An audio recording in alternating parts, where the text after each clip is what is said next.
Boa tarde a todos. Eu quero fazer aqui, antes de mais nada, um grande agradecimento ao Dr. Felipe Isabella, ao Dr. Maurício Correia da Veiga, ao Amir Samog, que aceitou esse convite a participar do primeiro webinar da Comissão de Direito Esportivo, para falar sobre um tema tão importante que está afetando o mundo inteiro, né?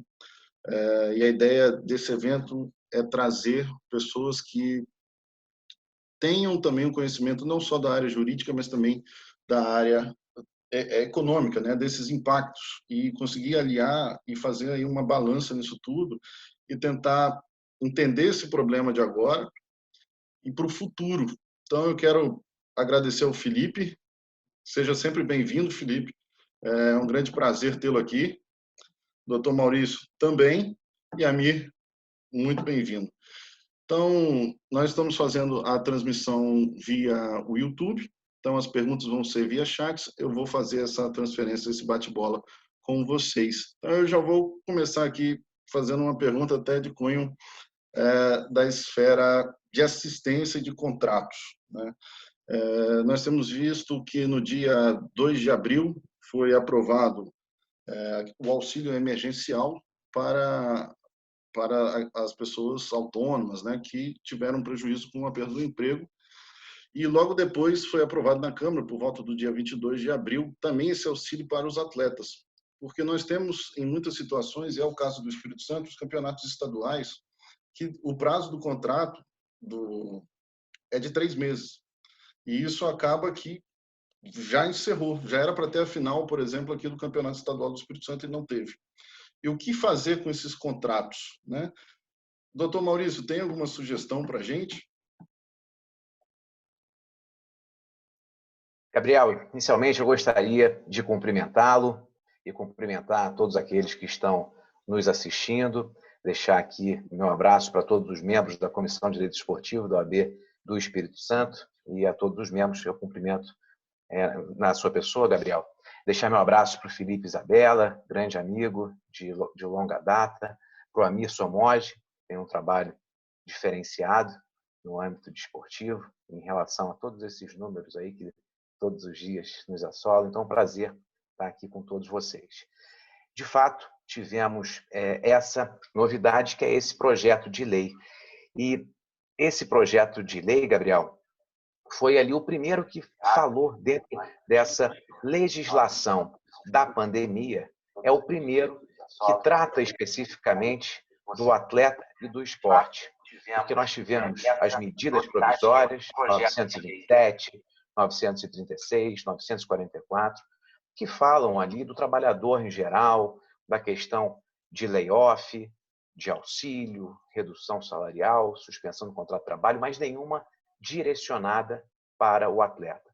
Então, esse projeto de lei que regulamenta o auxílio, que inclusive não foi no projeto originário, esse auxílio para o atleta ele veio através de uma emenda, salvo engano, uma proposta da senadora Leila Barros, a Leila do vôlei, lá do Distrito Federal. Então, também foi estendido não só para os atletas profissionais que cumpram os requisitos da lei, mas também todos aqueles profissionais do esporte, o que é salutar e muito considerável, porque quando a gente pensa para o futebol poder se desenvolver, não é só o atleta, nós temos as pessoas que estão no clube. Então, você tem o massagista, o roupeiro, a cozinheira, enfim, todas aquelas pessoas que estão ligadas ao esporte. Então, esses profissionais, por força desse projeto de lei, dessa emenda que foi aprovada, vão fazer jus a essas parcelas, né, as 3 parcelas aí de R$600 desse auxílio, desde que cumpram os requisitos legais. E, evidentemente, que temos essa questão do prazo do contrato de trabalho do atleta. O ideal seria que uma medida provisória viesse a regulamentar essa questão, uma medida provisória específica, porque o que nós temos hoje, efetivamente, é a vigência da Lei Pelé, da Lei Geral do Desporto, que diz que o prazo mínimo do contrato de trabalho desportivo é de 3 meses. Evidentemente que estamos numa situação de pandemia, uma situação extraordinária. Ontem mesmo foi aprovado na Câmara dos Deputados o projeto de lei que fala em relação à possibilidade dos clubes, né, de uma suspensão do pagamento das parcelas do Profut, ou seja, o futebol agora começa a ser visto ali com outros olhos. Portanto, o ideal para que seja assegurada uma garantia para os clubes, também para as próprias entidades de administração do desporto, também para os atletas, é que houvesse uma alteração legislativa direcionada a esse período de pandemia. Agora, nada impede o que já vem acontecendo em algumas federações, como a Federação de Futebol do Rio de Janeiro, por exemplo, que isso seja conversado e acordado entre as partes. Porque, a princípio, uma estipulação de um contrato, vamos supor, para vigorar agora, uma prorrogação de 1 mês ou 2 meses, por mais que não haja previsão na lei, a sanção que poderia ocorrer em relação a um contrato desse, com prazo inferior ao legal, seria uma sanção desportiva. E como está sendo aí um acordo onde há uma triangularização das partes, atleta, federação e clubes, obviamente que essa sanção está descartada. E, eventualmente, se um atleta vier a reclamar as verbas integrais de um período mínimo de 3 meses, por exemplo, na Justiça do Trabalho, poderia acontecer. Claro que todo esse contexto de pandemia deverá ser analisado. Um contexto em que estamos fora da normalidade e que fez, inclusive, com que o Supremo Tribunal Federal, no julgamento da ação direta de constitucionalidade 6363, consentisse com o afastamento do aval do sindicato, por exemplo, para participar de uma negociação para reduzir salário, o que, a princípio, seria vedado pela Constituição Federal. Mas foi algo que foi interpretado de acordo com esse momento que nós estamos vivendo. Portanto, o ideal seria uma alteração legislativa nesse sentido, para dar segurança a todos os envolvidos. Não sendo possível um acordo com todas as partes envolvidas, eu entendo que já é ali um caminho que possa dar uma efetividade e uma segurança. Momentos excepcionais exigem regras excepcionais, né? E eu acredito que, se não for chancelado por lei, eu acredito que a gente pode ter aqui até um abuso. Nós não podemos ter abuso também nesses contratos. Deve ter um equilíbrio nessa relação. Não é, Felipe? O que você entende desse caso? Bom, boa tarde, Gabriel, os amigos da OAB Espírito Santo. Espírito Santo, minha segunda casa, né? A família capixaba aí, sempre visitando. Tenho passagem para Corpus Christi. Quem sabe essa pandemia já tenha passado, eu possa estar pessoalmente aí comendo aquela muqueca maravilhosa dessa terra, muito bacana. Mas eu queria comentar o que o Maurício falou, até cumprimentá-lo, um grande amigo, longa data, Amir também, um prazer estar aqui contigo.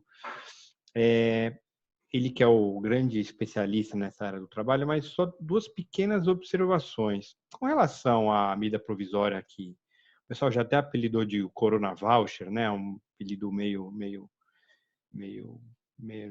ruim, mais pejorativo, mas que que teve a emenda legislativa da senadora Leila, do votada pelo Maurício.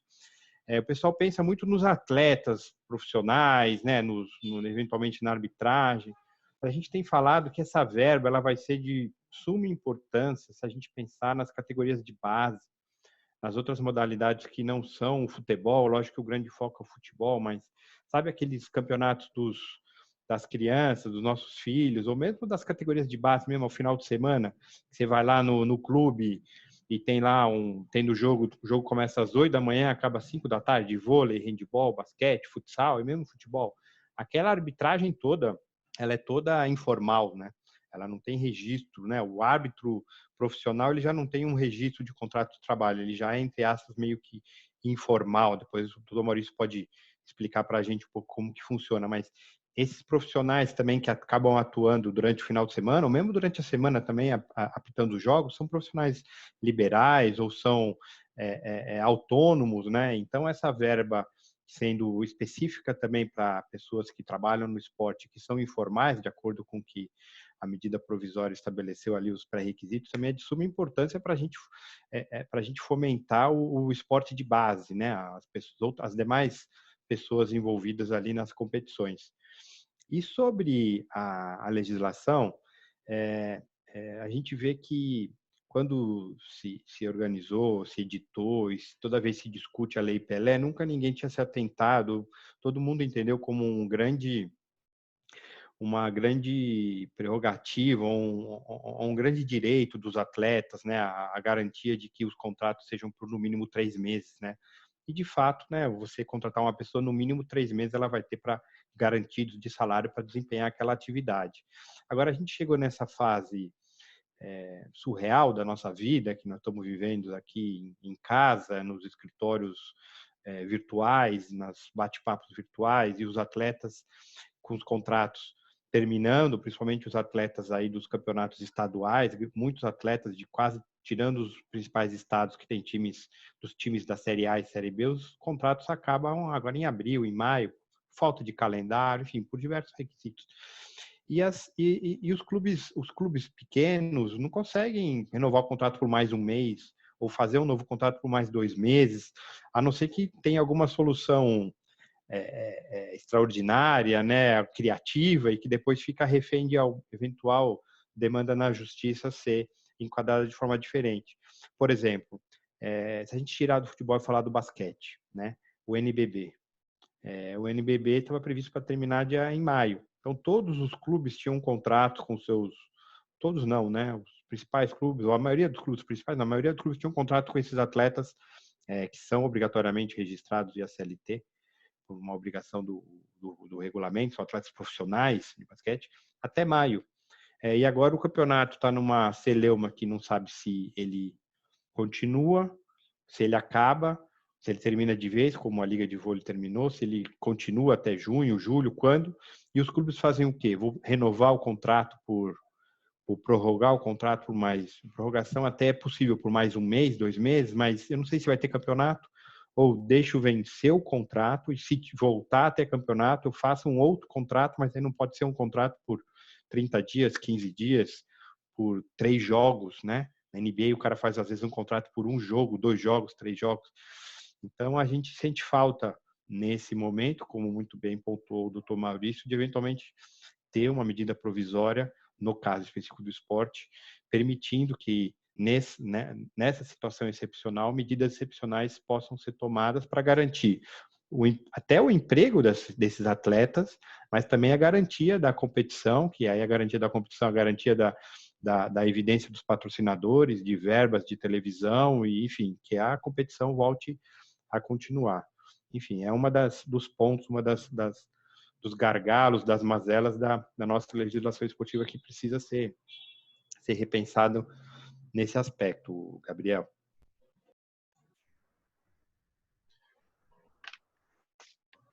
Até pegando isso que você falou, Felipe, que é extremamente importante, que é a questão de receita. E aí, amigo, o Felipe falou garantia dos patrocinadores, exibição, campeonatos que estão sendo adiados ou cancelados. Nós tivemos o caso da Holanda, agora já tivemos o caso também da França, anunciado ontem. O campeonato argentino foi declarado hoje encerrado também.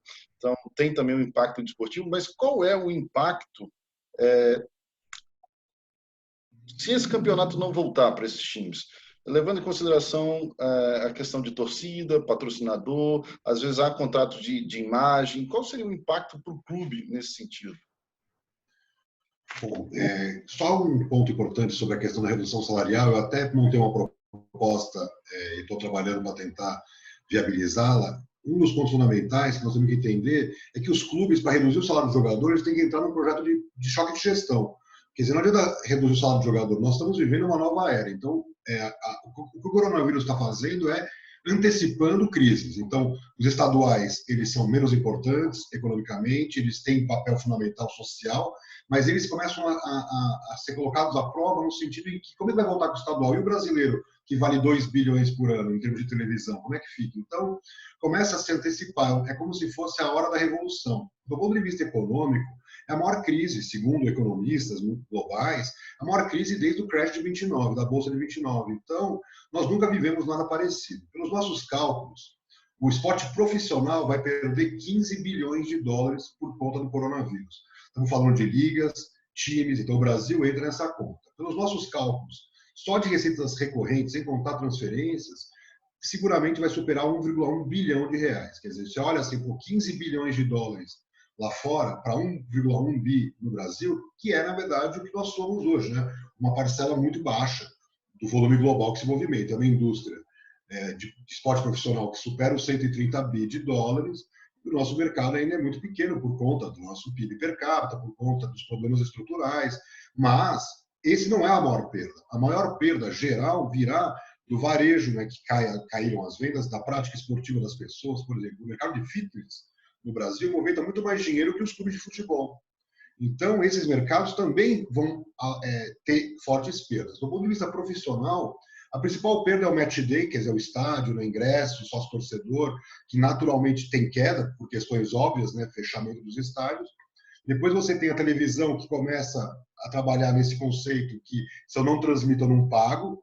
O que vocês, advogados, podem me explicar que, ok, isso está dentro, talvez, das cláusulas do contrato, mas como é que o clube sobrevive sem essa verba? Então, eu já até propus, né, falei sobre isso já em algumas apresentações que eu fiz, né, durante o período do coronavírus, que os clubes iam estar se matando para entregar retorno para os patrocinadores, porque é a única receita que está contratada. Quer dizer, se você consegue entregar no ambiente digital algum retorno, claro que não se compara um jogo Corinthians e Palmeiras, Flamengo e Vasco. Não tem como comparar a audiência de um jogo desse com ações no mídia digital. Mas você pode tentar neutralizar um pouco as perdas. Você seguraria os patrocínios, que não é o que aconteceu. Estou lendo no jornal, na internet todo dia, que os patrocinadores estão cortando as verbas junto aos clubes. Então é uma bola de neve. Um puxa corda de um lado e o clube do outro. A meu ver, a única entidade que pode mudar isso hoje, nesse cenário de caos, é a CBF, que fatura aí 1 bilhão de reais, tem no seu caixa 700 milhões de reais, e ela pode dar liquidez ao mercado. Mas, na minha opinião e na minha proposta, é que a CBF vai ter que dar liquidez exigindo dos clubes esse choque de gestão. Porque os clubes estão gastando muito mais do que podem, e agora que chegou a crise, isso ficou exacerbado, porque, claro, o Flamengo está numa situação difícil, claro, mas está muito melhor do que outros clubes. Né? No caso do Cruzeiro, que fechou 2019 num caos, por exemplo, só para citar um exemplo. Então, a grande questão o desafio não é só os 3 meses que virão, mas principalmente que mundo que nós vamos enfrentar em termos econômicos e em termos sociais pós-Covid, porque a Covid vai ser uma realidade, pelo que eu andei lendo em alguns relatórios, nós vamos conviver com ela,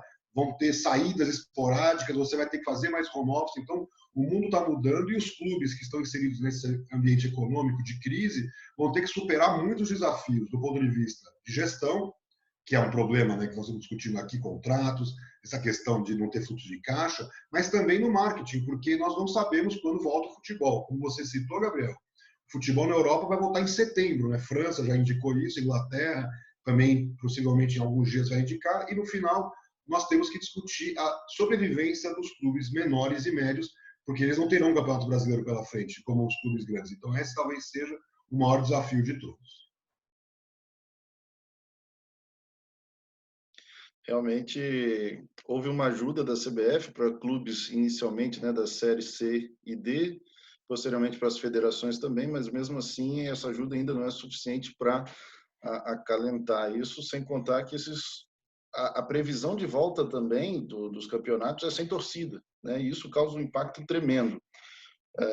Haviam críticos na televisão dizendo que se tiver uma final da Libertadores sendo no Maracanã, o Flamengo pode jogar no Maracanã. Sim, mas o Maracanã com torcida é uma coisa, sem torcida é outra. Então, tem um impacto desportivo nisso também. É o financeiro e o desportivo. Não é mesmo, doutor Maurício? O que isso, o impacto desportivo, o cancelamento dessas competições podem causar para um cenário geral? Sem dúvida, é um cenário, assim, diria, catastrófico, porque não diz respeito só a quando esses campeonatos retornam, mas também esse processo de retomada. E aí você tem toda uma situação, primeiro, do próprio atleta. Quando nós falamos aqui da questão do auxílio para o atleta e para os profissionais do esporte, até mesmo no próprio futebol, quando falamos do futebol, a imagem que vem à tona é a do atleta bem-sucedido, mas que sabemos que essa é uma realidade que poucos têm acesso. Poucos alcançam ali o Olimpo. Mais de 80% dos atletas recebem na faixa de R$1.000. Tem um levantamento aí, mais ou menos de 2018, que demonstra isso. E só 4% recebem mais do que R$5.000. Então, são esses atletas ali que recebem R$1.000, por exemplo, que vão fazer, primeiro, jus a esse auxílio também.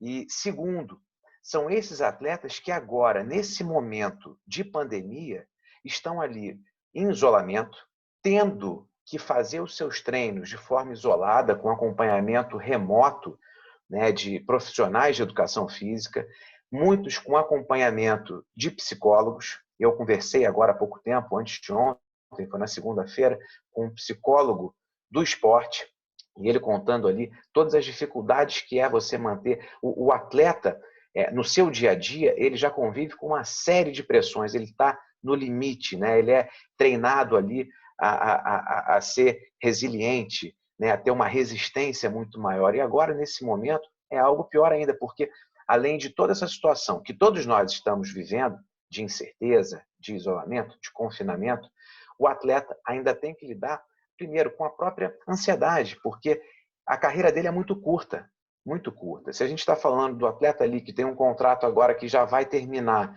o campeonato estadual já era para estar terminando, imagina quando ele transporta isso para a sua própria carreira. Já vi até alguns atletas que anteciparam o anúncio da aposentadoria, que seria no final do ano, já estão antecipando agora, porque até você retomar, você manter primeiro seu condicionamento físico, numa retomada, voltar para a competição, já vi depoimentos de atletas antecipando a aposentadoria. Então, esse quadro é um quadro muito sombrio. E temos todos esses impactos na questão trabalhista, na esfera desportiva, na própria esfera mental do próprio atleta. E, nesse momento, os clubes também têm responsabilidade. Nós temos a previsão do próprio artigo 34 da Lei Pelé, que enumera quais são os deveres do clube. E o dever do clube é justamente proporcionar condição de treino e de campeonato para esses atletas. E, principalmente agora, no momento de pandemia. Também tem que fazer todos os exames, exames médicos, para o atleta poder ter condições. E essa questão de você dar meios para que ele possa desenvolver, que ele possa treinar, que ele possa jogar. Eu vou citar o exemplo aqui de Portugal, que é bem interessante. Assim que foi decretado o estado de emergência, aprovado pela Assembleia da República no dia 18 de março, a determinação foi a de fechamento das academias, com a exceção para receber ali treinos de atletas de alto rendimento. E quando esse estado de emergência foi renovado, no dia 2 de abril, também houve uma abrangência ali também para os atletas de alto rendimento. Então, não só as academias, como também piscinas, raias, pistas de atletismo, ou seja, todos os atletas. Isso demonstra que, desde o começo, o governo português atribuiu a atividade do atleta profissional, do atleta de alto rendimento, como uma atividade essencial. E isso, para mim, de fato, demonstra como que você encara essa atividade, esse profissional. Enquanto que, no Brasil, hoje, foi publicada a Lei 10.329, que enumera ali quais são as atividades essenciais, falando até de bares e restaurantes, enfim. E você não vê nada sobre o atleta, sobre a questão do atleta. Ou seja, algo que já devia estar regulamentado desde quando foi decretado o estado de calamidade pública pelo governo brasileiro. Mas, infelizmente, não é assim que o governo brasileiro encara a atividade do atleta. Aqui em Portugal, por exemplo, amanhã, dia 30 de abril, vai ser anunciado qual vai ser a solução dada para os campeonatos, tanto o campeonato português quanto a final da Taça da Liga entre Porto e Benfica. E não vão, já disseram claramente que não vão, primeiro, ceder à pressão ali da UEFA e nem também se pautar pela decisão do francês, né, e do holandês. Claro que é algo que, nesse momento, não diz respeito somente à federação e aos clubes. É algo que transcende o universo desportivo.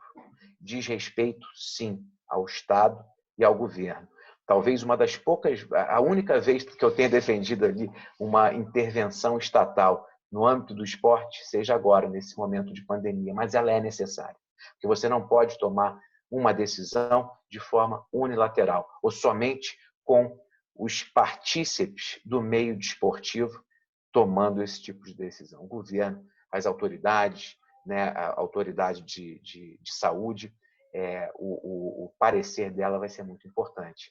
Mas Portugal está caminhando ali nesse sentido e sempre dando essa importância para a atividade do atleta profissional. Tanto é que o Nacional da Madeira, no dia 14 de abril, ele abriu as suas portas. Inclusive, começaram-se os treinos, obviamente, com todos os meios de segurança. Né? Os atletas ficavam ali concentrados e, gradativamente, também os clubes foram abrindo suas portas, permitindo esses treinos com todas as medidas de segurança. A previsão até é que o campeonato possa retomar, que o futebol possa voltar no mês de junho, no início de junho. Acho que é uma previsão bem otimista. Espero que assim seja, se houver condição de segurança necessária, porque também tem a questão aqui, por mais que seja um país muito pequeno, a gente está falando do estado de Pernambuco ali, né, invertido, o estado de Pernambuco na horizontal, mas você tem 2 times das ilhas que disputam, né, a primeira liga aqui em Portugal. Então, se eles viessem para o continente, deveriam ficar alojados e concentrados, uma concentração mesmo, né, naquela concepção mais clássica do que vem a ser a concentração. Eles ficariam isolados, esses atletas, mas claro que pressupõe ali toda uma mudança, inclusive, de cultura. Então, é algo que precisa ser analisado com muita cautela. Você mencionou bem em relação ao apoio financeiro que a CBF deu. A cobrança ali ela é necessária, mas, por outro lado, também acho que deve ser feito esse elogio e esse registro quando é feita essa contrapartida.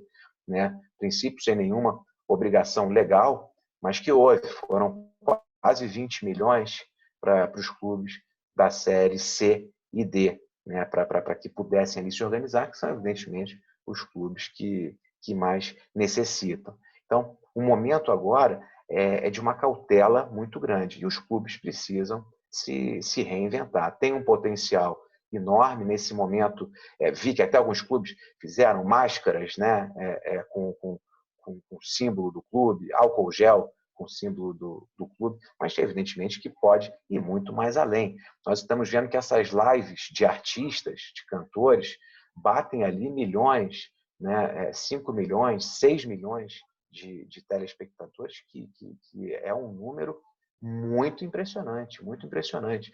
Imagina você colocar, né, os atletas ali, claro, aí o departamento de marketing de cada clube, obviamente, que vai saber conduzir isso da melhor forma. Mas é uma alternativa, evidentemente, para amenizar esses impactos que são, né, dentro do escopo da sua pergunta, Gabriel, são impactos que já estão sendo sentidos, evidentemente, e o que preocupa mais é, a partir da retomada, é que vai ter um período ali de readaptação, e esse período também vai ser um período muito complexo. Então, os atletas que têm condição agora de contar com treinamento, né, com auxílio de profissionais de educação física, com profissionais da psicologia para acompanhar esse dia a dia, ótimo. E mesmo assim, já não é uma tarefa fácil. Agora, aqueles que não têm, alguns clubes já têm disponibilizado esses profissionais para fazer esse tipo de acompanhamento, também para atenuar os nefastos impactos do Covid-19 no âmbito do esporte. É excelente, eu acho que é uma leitura muito clara da realidade, essa que nós estamos vivendo e do que podemos ter. E a questão da readaptação é uma coisa muito importante, tanto é que a FIFA fez agora recentemente uma proposta para ter 5 substituições durante o jogo, a fim de amenizar esse impacto desse retorno físico, né, do atleta. E aí eu entro numa questão que estava se discutindo recentemente da própria CBF com os clubes, da possibilidade de, em maio, retornar os treinamentos. Felipe, você acha que é muito precoce o retorno desses treinamentos? O que que um atleta ele pode sofrer? O que que o clube pode sofrer? Porque a gente está até focando aqui em atleta na minha pergunta, mas nós temos, quando vai abrir um centro de treinamento, nós vamos abrir desde do porteiro até o presidente, algum gestor que vai estar lá. Então, é prematuro abrir. Nós temos condições de já fazer um exame rápido para verificar que aqueles atletas, e provavelmente deve ser um exame diário, que aqueles atletas não estão portando Covid. Como fazer isso até para evitar esses problemas? Olha, Gabriel, eu não sei responder essa pergunta. Eu tenho sido perguntado, participo da gestão de algumas entidades e a recomendação até jurídica que a gente tem dado é de seguir as recomendações dos órgãos de saúde, porque qualquer um que cravar que maio é viável voltar aos treinos ou atividade ou jogar, está sendo completamente sem qualquer respaldo técnico médico. Cada cidade tem uma situação totalmente diferente em cada região, em cada país, né?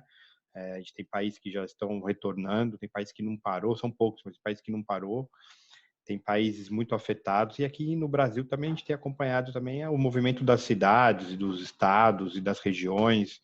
Então, muito complicado, muito difícil dizer. Eu acho que vão ter que... O Amir falou um ponto que muito importante, que acho que vale a pena eu voltar aqui e ressaltar. Não vai ter cura a Covid em um ano e meio. Nós vamos conviver. Foi a palavra que o Amir utilizou muito, muito bem. Nós vamos ter que conviver. O esporte, né? Se a gente está falando aqui de esporte, mas nós vamos ter que conviver com a Covid. Ela é uma gripe, né? Que ela vai estar aqui por pelo menos até ter uma vacina que não tenha a previsão de ter uma vacina eficaz e não só ter a vacina, mas ter a capacidade de produzir em larga escala e aplicar em todo mundo, ou seja, pelo menos um ano, 2 anos, vamos ter que conviver com a Covid. Então, acho que a gente tem acompanhado alguns médicos, alguns profissionais de saúde tentando criar alguns protocolos de como seria, né? O Maurício falou que já tem alguns protocolos lá em Portugal, mas como seriam os protocolos para a volta dos treinamentos, né? Vai treinar de máscara? Eu acho que não, mas o álcool gel, a distância vai marcar um jogador de longe, né? Vi também que o Gabriel falou das regras, até eu li hoje em algum lugar também de ter uma punição maior para quem cuspir no gramado ou cuspir em algum outro lugar por conta da transmissão. Então a gente vai ter que, em determinado momento, aprender a conviver. E o isolamento tem sido eficaz e tem sido feito para segundo as autoridades médicas, né, para o achatamento da curva de contaminação, porque essa é uma gripe que ataca principalmente os hospitais, né?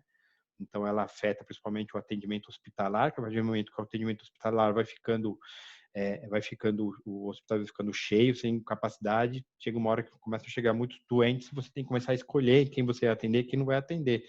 Então, na verdade, o isolamento é para tentar frear, para as pessoas os médicos começarem a entender como que funciona, quais são os ciclos da doença, os focos, os tratamentos, e em determinado momento, que aí eu não sei dizer qual, maio, junho, julho, a gente vai ter que começar a sair do isolamento e com os protocolos médicos de álcool gel, distância, enfim, começar a voltar à prática de atividade.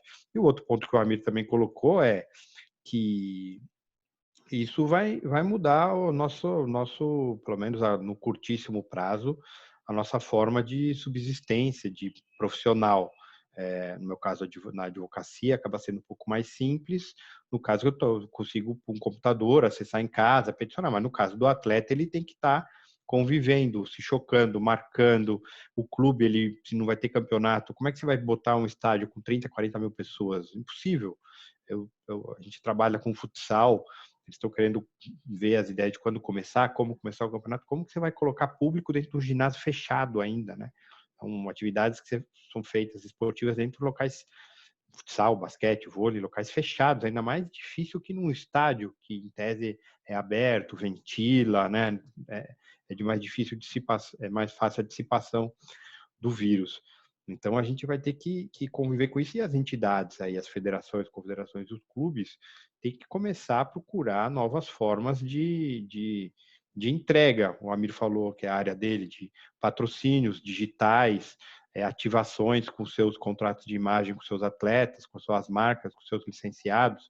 E o que a gente tem visto aqui no Brasil são muito poucos clubes utilizando a força da sua torcida e a força da sua marca para esse fim. Não só para fins sociais, né? Arrecadação de alimentos, doação de sangue, conscientização, como também de ativação da sua marca, novos produtos licenciados, o tal do álcool gel, as máscaras com os logos dos clubes. Então a gente tem visto os clubes meio que, se a gestão já de muitos deles, né, a grande maioria é ruim, a pandemia está deixando isso mais claro, que eles estão engessados, eles só estão pensando em como reduzir o salário, né? E aí fica, vamos reduzir 20%, 25%, mas de repente, cara, você vai precisar reduzir 100%, porque 25% não vai reduzir nada, né? Qual o parâmetro que você tirou 25%? Né? Um mês parado, 25%, 2 meses, se ficar o semestre todo parado, que a gente não sabe como é que vai funcionar. Então, se o seu atleta não tem um contrato de imagem, que a gente discute há 15 anos que eu falo sobre os contratos de licença de uso de imagem de atletas. Foi minha dissertação de mestrado na USP em 2002, né? 18 anos eu falo disso. Pô, agora é a hora de utilizar os contratos de licença de uso de imagem do atleta, né? Se em 2002 a gente ficava discutindo se era fraude ao contrato de trabalho, se não era, como que ativar, pô, agora é a hora dos clubes pegar esse contrato, usar as imagens do jogador, ligar para os seus patrocinadores, pega aqui a imagem do jogador XY, faz o que você quiser, ativa no Twitter, ativa na rede social. Se quiser, eu peço para ele ir lá na sua empresa, entregar a cesta básica, fazer alguma campanha. Pô, é a hora de ter criatividade e usar as ferramentas que já existem, né? Que já existem. Então, assim, Gabriel, voltando, até porque acabei me estendendo da pergunta, voltar agora, sinceramente, não sei dizer se é viável, se não é. Eu acho que a decisão tem que ser de ordem médica, logicamente, que a questão comercial, os impactos, a questão do emprego, da atividade econômica tem que ser levada em consideração, sem sombra de dúvida, mas sem ter uma segurança mínima médica para o retorno desses jogos e atividades, eu acho muito difícil qualquer liberação. Até porque os testes, né? O pessoal fala, não, os testes, a gente faz teste, deixa isolado, vai testando todo dia. Nem teste tem. Você vai fazer o teste aqui no hospital em São Paulo, hospital, não vou falar o nome, 5, 6 dias para sair o resultado. Então, assim, foi pego tão de surpresa que as entidades médicas, vamos dizer assim, ainda não tem nem condições de testar, né? Porque o cara pode fazer o teste na segunda-feira, ele contrai na segunda depois do treino, o treino é à noite e contaminou todos aqueles jogadores ali que participaram da partida, né? Então, eu acho que é muito cedo para falar em volta de jogos, pelo menos no Brasil, né? De treinamento, com algumas ressalvas, pode ser, mas jogos, com certeza, acho que ainda estamos um pouco longe, infelizmente. Né? Queria aproveitar, Gabriel, também comentar sobre o que foi falado, 2 aspectos. O primeiro aspecto da CBF. A CBF, tendo 700 milhões em caixa, esses 34 milhões que ela cedeu não é nem o juro bancário do rendimento da aplicação financeira dela do ano. Então, vamos parar de brincar, porque, na verdade, assim, ela está antecipando recebíveis. Os caras vão receber um valor de passagem aérea e hospedagem que não vai acontecer, provavelmente, tão cedo. Estão antecipando uma receita que não vai resolver. Na verdade, a CBF, pela minha conta, vai ter que disponibilizar 250 milhões de reais, provavelmente, para injetar. O governo, como foi bem colocado, vai ter que botar dinheiro na saúde pública, que daqui a 2 semanas, gente, quando chegar mais frio, nós vamos viver o caos. Nós estamos nos preparando, as pessoas estão indo para a rua, fazendo passeata, elas não têm ideia do que nós vamos viver daqui 2, 3 semanas. Nós somos a Itália 1 mês antes do caos, é isso. Então, o Brasil já tem um número de mortes elevado, um país de 200 milhões de habitantes, e uma questão que eu acho que falha sempre, quando a gente fala de esporte, eu digo os dirigentes, o esporte, o cara é um ser humano, quer dizer, o juiz, o árbitro, o próprio dirigente, o porteiro e, claro, o atleta profissional. Quer dizer, tudo bem, ele treinou lá e foi testado, ele volta para casa, ele passa para a família inteira, ele vai almoçar no domingo na mãe, ele mata a mãe, porque o dirigente acha que é hora de voltar ao futebol. Quer dizer, a CBF ela está sendo irresponsável. E não só a CBF. Eu faço questão de estar aqui nesse ambiente jurídico para falar. Tem muitos profissionais, pares meus, inclusive, na área de gestão, advogados, que estão militando para essa barbárie. E eu quero que essas pessoas sejam cobradas no futuro, porque assim, estamos aqui, eu sou o anticristo da CBF, eu sempre falo mal da CBF. Não, eu sou a pessoa do meu setor de atividade, consultoria na área de gestão esportiva, que acha que a CBF é um câncer para o futebol. E eu não sou jornalista, eu não tenho que criar clique, eu só que não consigo trabalhar para a CBF. Porque a CBF, eu não tenho entrado na CBF porque eu critico a CBF e eu não permito para um cliente meu investir na CBF. Mas a CBF tem um papel crucial de salvar o futebol brasileiro. Então, assim, nós não teremos estadual esse ano, mas os clubes têm contratos com jogadores. E ninguém está dizendo que a CBF tem obrigação legal. Ela tem obrigação ética, porque ela tem 700 milhões em caixa enquanto o mundo está desabando. A Premier League ajudou os clubes, a Bundesliga ajudou os clubes, a La Liga ajudou os clubes. Nós não temos uma liga. A CBF é a nossa liga, então ela vai ter que ajudar. Infelizmente, eu sei que eles ficam contando dinheiro, tipo tio Patinhas, tipo banco, mas desculpa, gente, essa é a realidade. O clube não tem dinheiro, a televisão não está pagando e nem vai pagar enquanto não voltar à competição. Por isso esse desespero dos treinos. Eu vi isso na Europa também. A Bundesliga estava desesperada para voltar aos treinos porque tentando forçar a televisão a pagar um valor que ela não paga enquanto não voltar à atividade. A Premier League, no dia que a Premier League falou que ia voltar aos treinos, o primeiro-ministro inglês soltou uma nota dizendo que nenhum evento esportivo está liberado até setembro. Quer dizer, então eles ficam jogando, não só aqui no Brasil, no mundo, os dirigentes, com medo dos impactos comerciais, estão fazendo isso para agradar, na verdade, o seu cliente, que é o clube ali da liga, mas na prática, gente, o Brasil não volta ao futebol no primeiro semestre. Até porque nós temos que discutir nesse momento o cancelamento dos estaduais, os impactos que isso vai causar em toda a cadeia produtiva do futebol do interior, das cidades menores, que não tem, de repente, times muitas vezes na série C e D, e olhar para a elite, porque a elite é que pode salvar o futebol brasileiro. Por isso que eu falo que agora quem deveria estar se posicionando é o Flamengo, o Corinthians, o Grêmio, o Cruzeiro, o Santos, o Bahia, o Atlético Mineiro. São esses clubes que têm que vir a público agora dizer o seguinte, gente, é uma pandemia, é um sistema que faliu, porque nós estávamos esperando o início do Brasileiro, da Libertadores, né, e não vai acontecer. A Conmebol está com uma ideia que é assustadora de cancelamento da temporada sul-americana. Quer dizer, imagina o impacto econômico. Todo mundo se planejou para jogar Libertadores, quer dizer, o Flamengo foi campeão da Libertadores visando um bicampeonato, só para dar um exemplo, e hoje nós não sabemos o que vai acontecer. Nós temos que pensar hoje, como foi colocado pela Isabela, o sistema de saúde, porque essa doença é uma doença que ataca mais o hospital do que o doente, e é por isso que o doente morre, então nós temos que nos preocupar com isso. Hoje, os jogadores que mais ganham, 800 mil por mês, 500 mil por mês, deviam estar doando respiradores, pegar o seu salário integral e doando respiradores, essa seria a função dos magnatas, dos que ganham bem, porque hoje, com respiradores artificiais, você salva vidas. Então, nesse momento, a máscara é importante, mas muito mais importante é o respirador. E, mais uma coisa para fechar, que os jogadores com salários muito baixos, eles não podem, na verdade, sofrer grandes reduções. Quer dizer, você não pode fazer essa loucura de cortar do jogador que ganha 500 mil igual do jogador que ganha 2 mil. Nós não podemos fazer isso. Isso está acontecendo também nas empresas. O diretor ganha 150 mil por mês e fala, eu vou cortar meu salário, então você pode cortar o seu. Mas o outro na ponta ganha 2 mil, 3 mil, 4 mil. Quer dizer, então, eu só acho que a gente tem que pensar muito com cuidado, porque o impacto na vida dessas pessoas depois, como foi bem colocado aqui, é brutal. Ele tem uma carreira curta, ele estava se planejando para uma transferência internacional e agora ele está com essa incerteza total da sua vida. Por isso tem que tomar muito cuidado com redução salarial e como isso vai ser feito, porque depois, lá na frente, você tem um impacto enorme, até do ponto de vista social, e você não consegue, numa nova realidade, voltar a esse estágio que nós estávamos. Então, eu entendo o papel dos clubes de tentar sobreviver, mas eu acho que simplesmente não cortar seu salário e não cortar outras despesas, como administrativas, despesas, por exemplo, né, de manutenção, que muitas vezes são elevadas, que poderiam ser reduzidas. Então, tem muita coisa que pode ser feita e sempre pensando no elo mais fraco da corrente, porque nesse momento, um jogador que ganha 500 mil por mês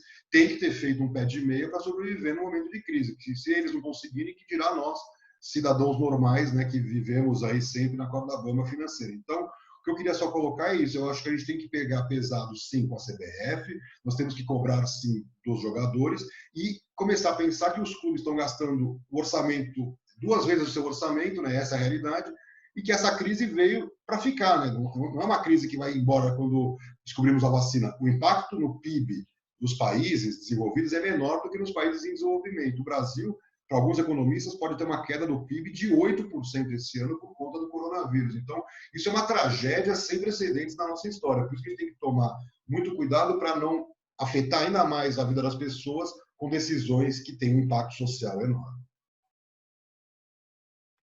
Esse webinar é os impactos no esporte, mas a gente pode substituir o título para impactos na vida, né? Porque a verdade é que todos nós estamos sofrendo, dentro de campo ou fora de campo, da quadra. E é um momento também da gente se renovar. Começamos a utilizar mais algumas tecnologias. Como eu até disse, esse é o primeiro webinar feito pela Comissão de Direito Esportivo. Nós estamos fazendo uma conexão São Paulo, Lisboa e Espírito Santo, que é uma coisa maravilhosa poder contar com vocês. E os clubes? O que eles podem fazer, Amir, para eles se reinventarem? Pegando um pouquinho do que o Maurício e a Isabela falaram, tem a questão das máscaras, tem a questão do álcool em gel, ceder uma marca, as lives. Eu não vi nenhum clube fazendo live, por exemplo. Não seria estilo show, mas eu não vi nenhum clube fazendo algo do tipo. Eu vi jogadores conversando um com o outro em clima de piada, mas nada tão profissional, nada focando na história do clube, né? Eu cito aqui que o Seattle Sounders, que é um time americano, ele dá voz e escuta muita torcida e tem feito um trabalho bem bacana nesse sentido, até de distribuição de máscara, porque ele toda vez ele reinventa alguma coisa.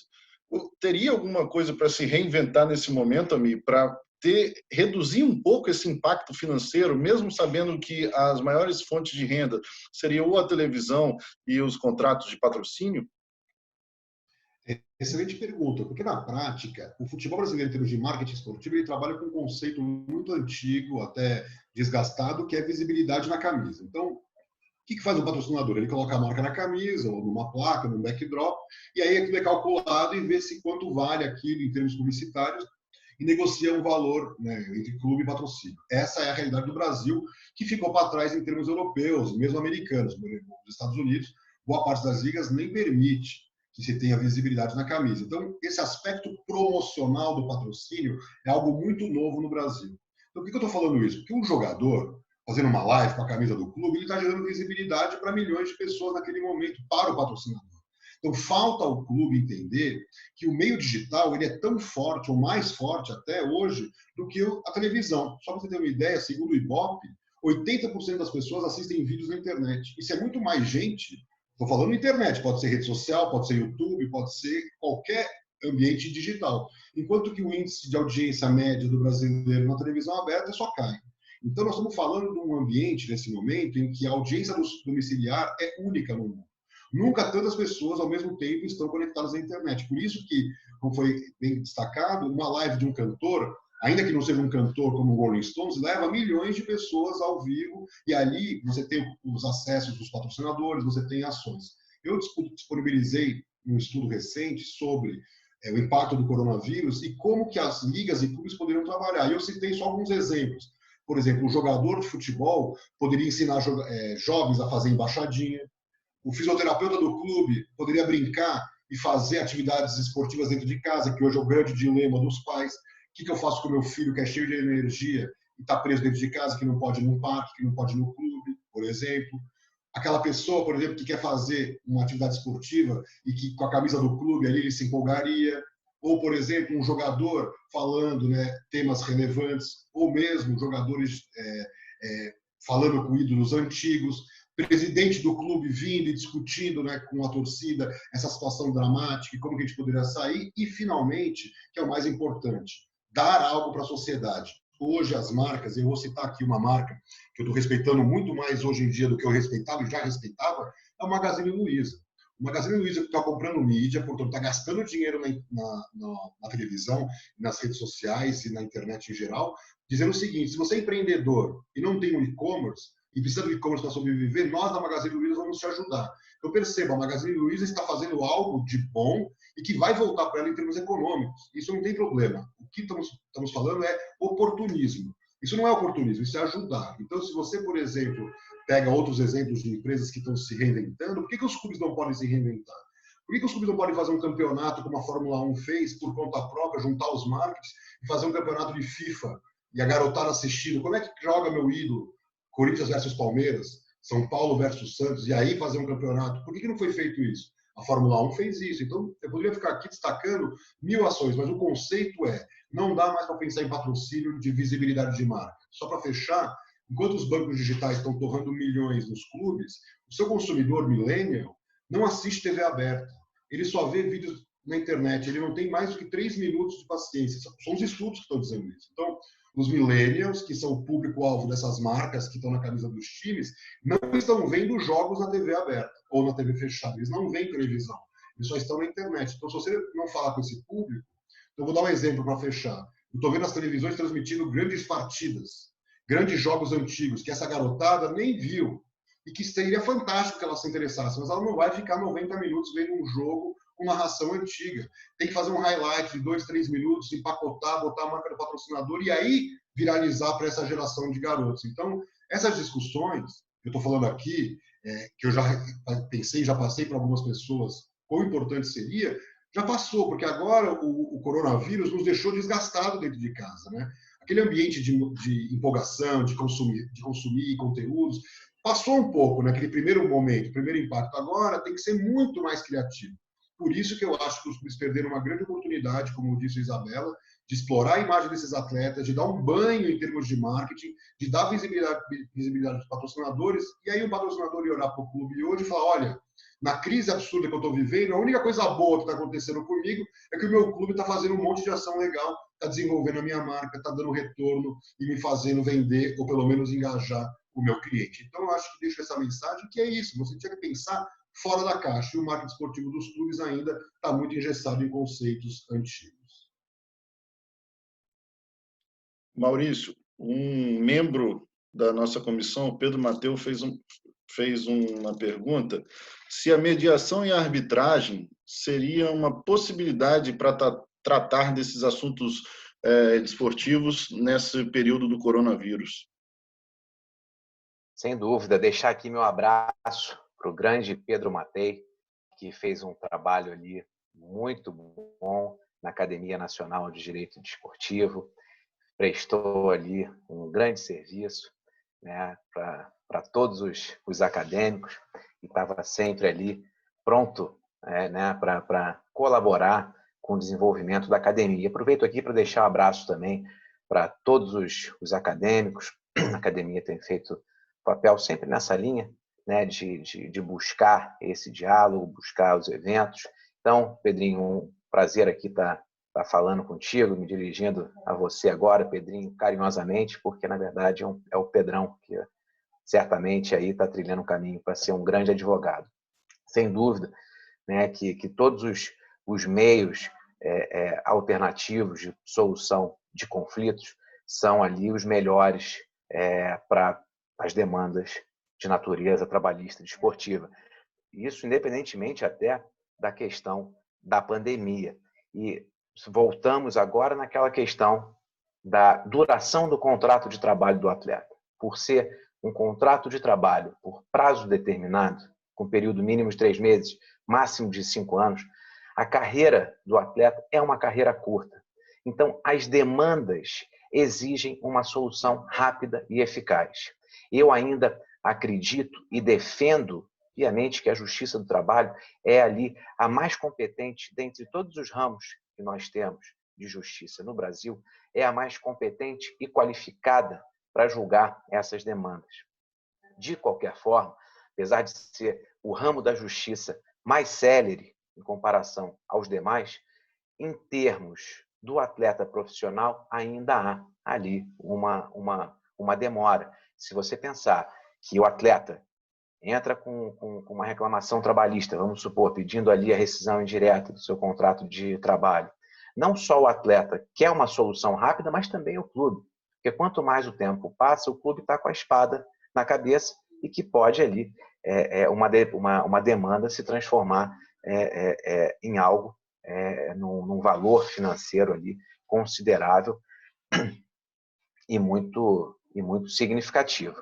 Portanto, a celeridade nesses casos ela é essencial e principalmente quando se trata de uma demanda esportiva trabalhista.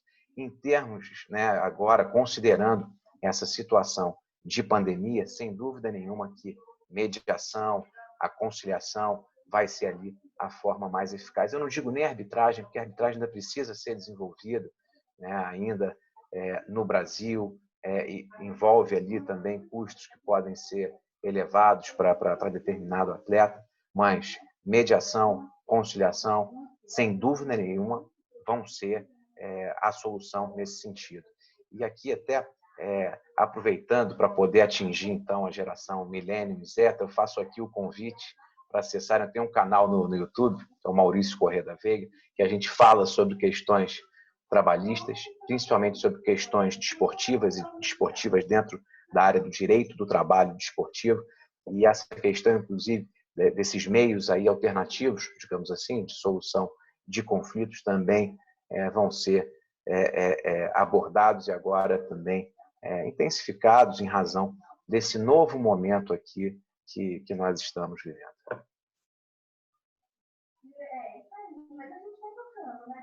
Felipe, nós temos aqui, que hoje também faz parte da nossa comissão, o Fábio Luiz, ex-atleta, medalhista olímpico. Eu nunca digo que é um ex-atleta, né? Uma vez atleta, sempre atleta, né? Não muda.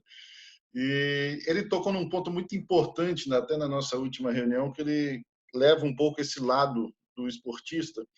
E o adiamento das Olimpíadas, ele tocou num ponto. O atleta tem um ciclo olímpico, ele se prepara para aquilo, e não aconteceu. E nesses casos, a gente pode ter um cenário complicado de até doping. Pessoas que se envolvam no doping para manter aquele físico para um próximo ano. Ou, por exemplo, a negociação com a FIFA, se a FIFA vai aceitar o limite, aumentar o limite de idade para aqueles que no outro ano já não vão poder ter mais essa condição de jogo. Qual é esse impacto que você vê desportivamente para esses atletas que têm o ciclo olímpico, que têm a idade? Tudo isso muda na carreira dele, né? Parece que é pouco, um ano, mas faz muito na vida de um atleta. Um abraço para o Fábio. Realmente não tem ex-atleta, né? Que nem eu sou atleta até hoje, né? Brincadeira.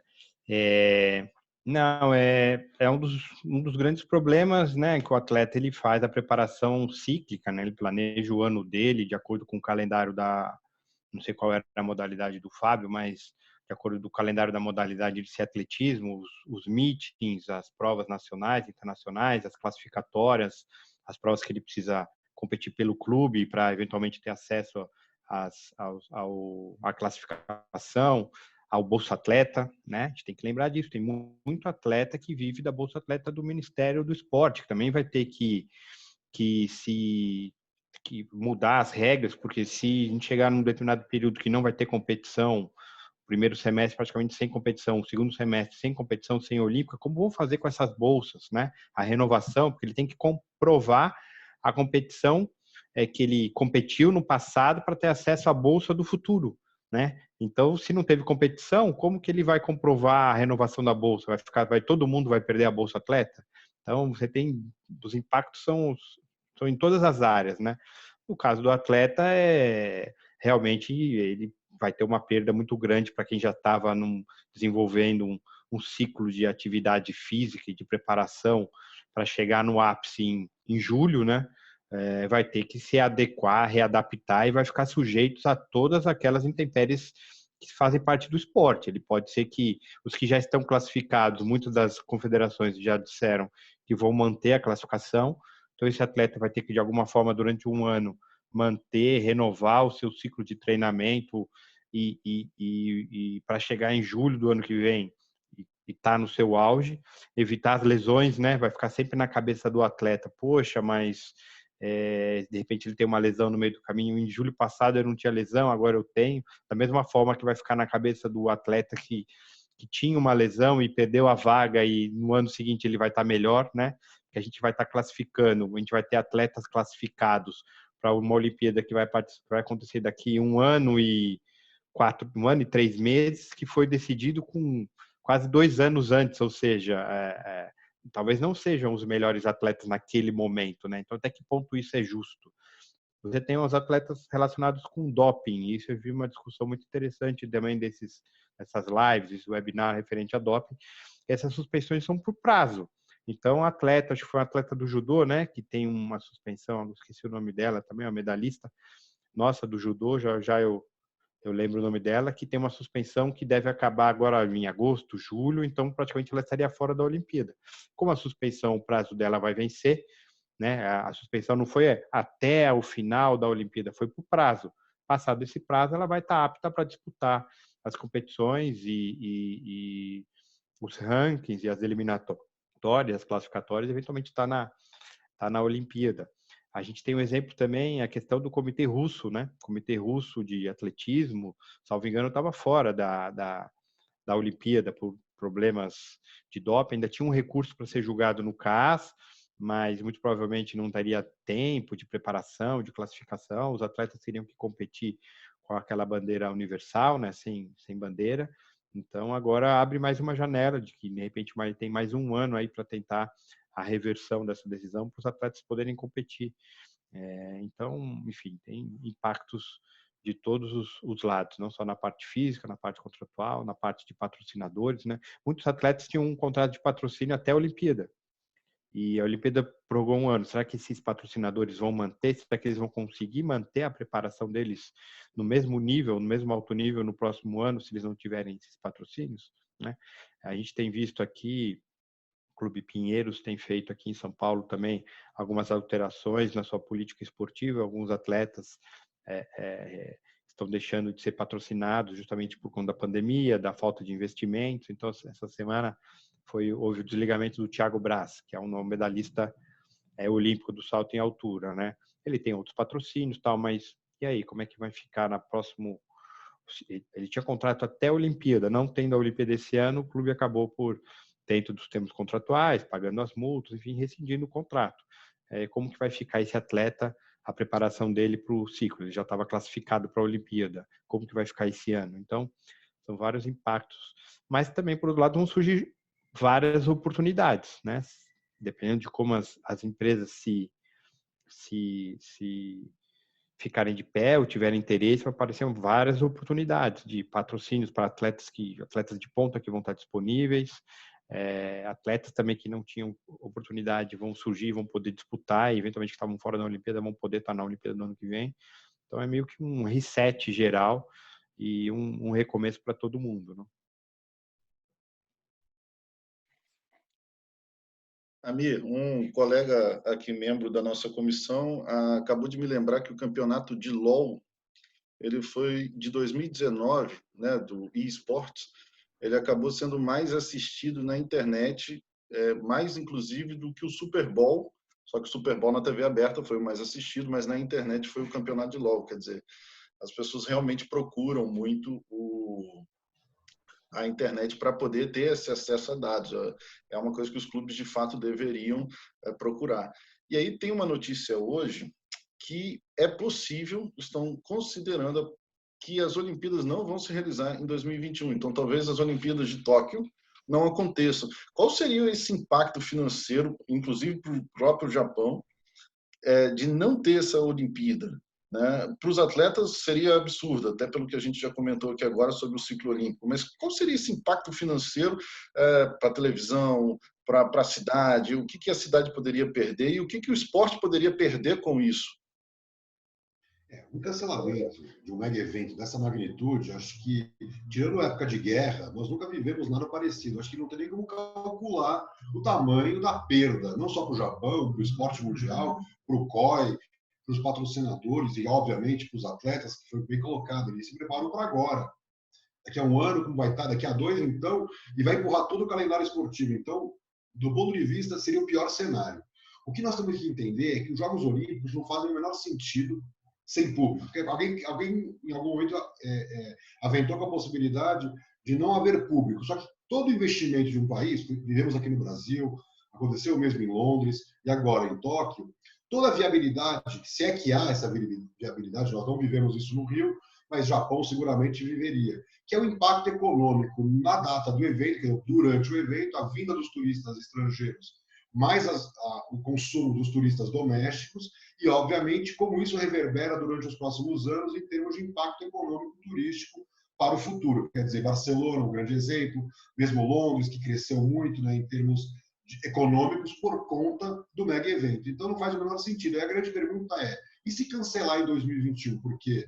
Nós não teremos a vacina, é o que se fala, os especialistas. Então, qual é a garantia que em julho ou em junho, sei lá, de 2021 vai estar melhor do que está nesse momento? Então, um cancelamento seria brutal. Pra você ter ideia, os patrocinadores pagam lá 150 milhões, 200 milhões de dólares por ano, esperando o grande evento.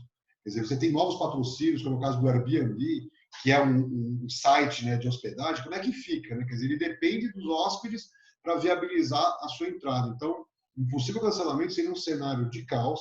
Claro que você tem seguros, temos o caso de Wimbledon, que é um caso recente, né, que é a única grande competição mundial que se assegurou todas as suas receitas graças a um seguro, uma pólice de seguro que ele vem pagando para cobrir em caso de pandemia. Mas, na prática, o seguro vai cobrir talvez os custos operacionais, a questão dos patrocínios, do ressarcimento, mas isso é insignificante perto da perda econômica. O que eu tenho dito é que a perda é inevitável. Como a gente fala em menos 8% de PIB ou menos 5% de queda na economia, isso faz um estrago sem precedentes. Então não tem como a gente falar, não, vamos recuperar. Não, o que nós temos que fazer é tentar mitigar o impacto. Como? Com ações efetivas do ponto de vista comercial, para as ligas quando podem, e principalmente tentando criar um novo ambiente, como por exemplo você citou o eSports, competições de esportes como Fortnite já geram mais receita do que para premiações do que grandes campeonatos como o US Open, por exemplo. O US Open está aí há quanto tempo e, né, uma competição de esportes paga mais em premiação por conta da audiência, por conta do interesse do jovem. Então, eu acho que é uma hora do esporte também olhar muito para o público jovem, que é um público que está aí acostumado a consumir internet, está no meio digital e não tem mais o mesmo amor pelo seu clube, falando de futebol ou do seu esporte, do que seu pai, do que seu avô. Então, nós temos que, talvez, nesse momento, refletir se é legal para nós que um jovem de 12, 14 anos está consumindo Barcelona, Real Madrid, Manchester City, PSG, em vez de Corinthians, Flamengo, São Paulo ou Palmeiras. Então, eu acho que é uma grande discussão, porque isso é um mundo novo. As pessoas estão mais antenadas à internet. Os trabalhos vão partir para o home office depois da crise por questões óbvias, né, de essas questões da saúde, mas também porque as empresas vão perceber que não é nenhum bicho de 7 cabeças que seu funcionário produza dentro da sua casa, sem pegar trânsito, muitas vezes até gerando certo desgaste. Então, na minha ideia, que eu defendo, é que o esporte vai ter que se reinventar. Eu vi uma live hoje com patrocinadores globais de grandes marcas e um patrocinador da Coca-Cola, o Rodney Forte, que é um brasileiro por coincidência, ele falou que o esporte é um dos setores mais resilientes e que tende a sair da crise antes dos outros setores. E faz todo sentido. Quer dizer, olha a vontade que o brasileiro está de ver seu time jogar, por exemplo. Imagina um português, o quanto ele está ansioso para ver a final entre Porto e Benfica. Então, esse aspecto do esporte teria que estar sendo trabalhado agora, trabalhando um pouco o ambiente esportivo, para quando a gente voltasse com mais aquecimento na economia do que outros setores que, claro, demandarão muito mais tempo para poder mexer no coração e na mente do seu cliente. As principais palavras aqui é recomeço, reinventar. Estou fazendo uma pergunta, por mais que esse cenário hoje que nós temos é nebuloso, tentar pensar um pouquinho o que será do futuro, né? Será que dá para imaginar alguma coisa, fazer alguma prospecção?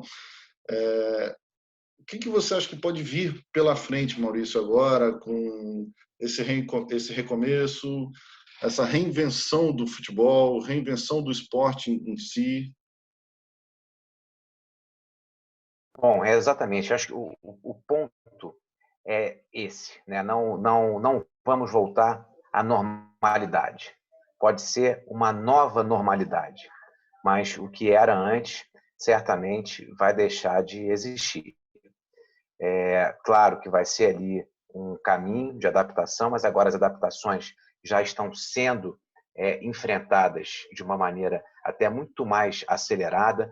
Em mês de fevereiro, por exemplo, você falar que os tribunais superiores iam fazer as sessões de julgamento por videoconferência, quando o advogado ia sustentar por videoconferência, seria algo impensável e inimaginável num futuro próximo. E estamos aí. Amanhã, por exemplo, eu tenho sessão lá no TST, aqui em Tatu, no Tribunal Superior do Trabalho, vou fazer por videoconferência.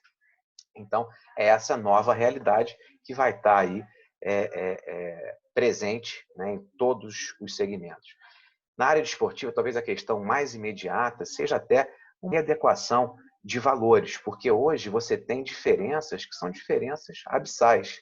E aí você não precisa ver só o exemplo brasileiro, né, da quantidade ali, dos milhares de clubes que nós temos, mas aqui em Portugal também você tem uma quantidade enorme. Você tem os clubes aqui que disputam as divisões de acesso, que são clubes aqui, que são clubes de bairro mesmo, né? Aqueles clubes ali old school, né? Então, infelizmente, acho que muitos desses clubes vão acabar se extinguindo, até mesmo porque você tem ali, numa geração, como o Amir comentou aqui, né, uma geração mais antiga que nutria ainda aquela paixão. Tenho visto até muitas situações, até em demandas judiciais, né, que promotores de justiça chegam e falam: olha, não, se esse tal clube, né, não vou nem dar um exemplo, se tal clube tiver que fechar suas portas, vai fechar suas portas, porque não dá para continuar empurrando a dívida com a barriga de gestão para gestão. Então, é uma mudança muito grande. E o que fez o Covid-19? O que essa pandemia está ensinando? Está ensinando que essas adaptações vão ter que ser rápidas. O que nós tivemos um tempo de maturação, um tempo de adaptação, agora acabou sendo na marra. Então, os contratos devem sofrer esse impacto. Nós vimos aqui que as demandas judiciais poderão e deverão ser apreciadas com outros olhos, com olhos de uma anormalidade. Agora, evidentemente, que falar agora, enquanto nós estamos vivenciando essa história, enquanto estamos atravessando a pandemia, é muito fácil. Todos, né, estão mobilizados nesse sentido. Agora, imagina daqui a 1 ano e meio. Prazo prescricional, né, para o trabalhador, para o atleta entrar com uma ação, o atleta também, como empregado, entrar com uma ação na Justiça do Trabalho, é de 2 anos.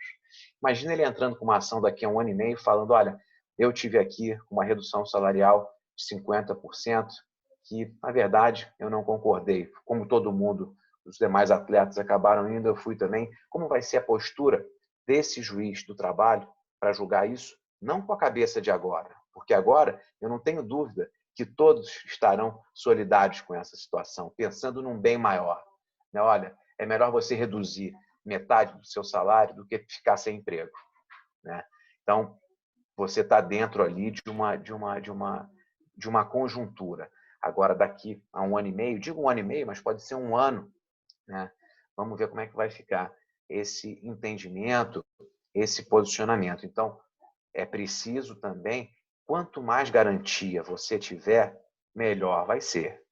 Então, vamos supor, na celebração, né, de um contrato, de uma prorrogação de um contrato de trabalho desportivo pelo período inferior a 3 meses, que é o que a Lei Geral do Desporto, a Lei Pelé, prevê. Se você tem uma medida legislativa que o ampare para tomar essa decisão, vai ser mais garantido, porque daqui a 1 ano, a 1 ano e meio, a cabeça certamente vai ser outra. E aí, claro, que esse momento aqui de consternação, ele vai ter passado.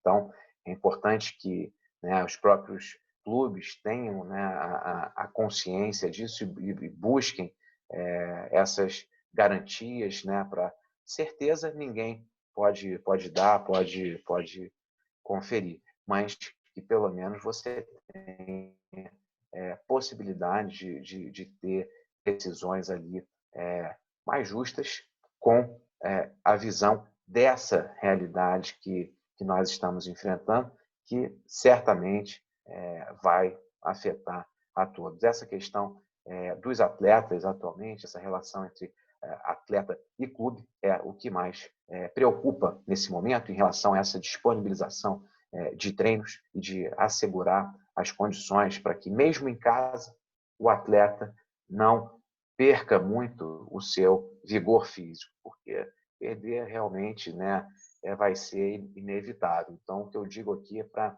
amenizar essas situações. A retomada também, ela vai ser revestida de uma grande complexidade. E talvez aqueles salários ali astronômicos possam ser redimensionados diante dessa nova realidade que nós vamos enfrentar.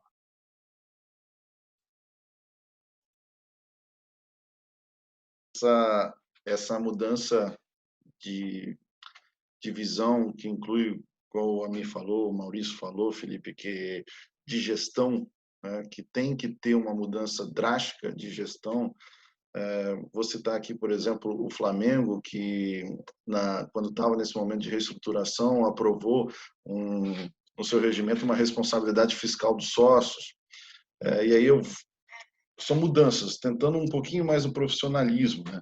E aí eu vou aproveitar e vou fazer uma pergunta do Vitor Stanzani, que é o vice-presidente da nossa comissão. Será que a crise econômica tende a acelerar a aprovação e a implementação dos projetos de clube-empresa? Isso pode ajudar, de alguma forma efetiva, a reverter essa situação toda, um pouco mais de profissionalismo nesse momento?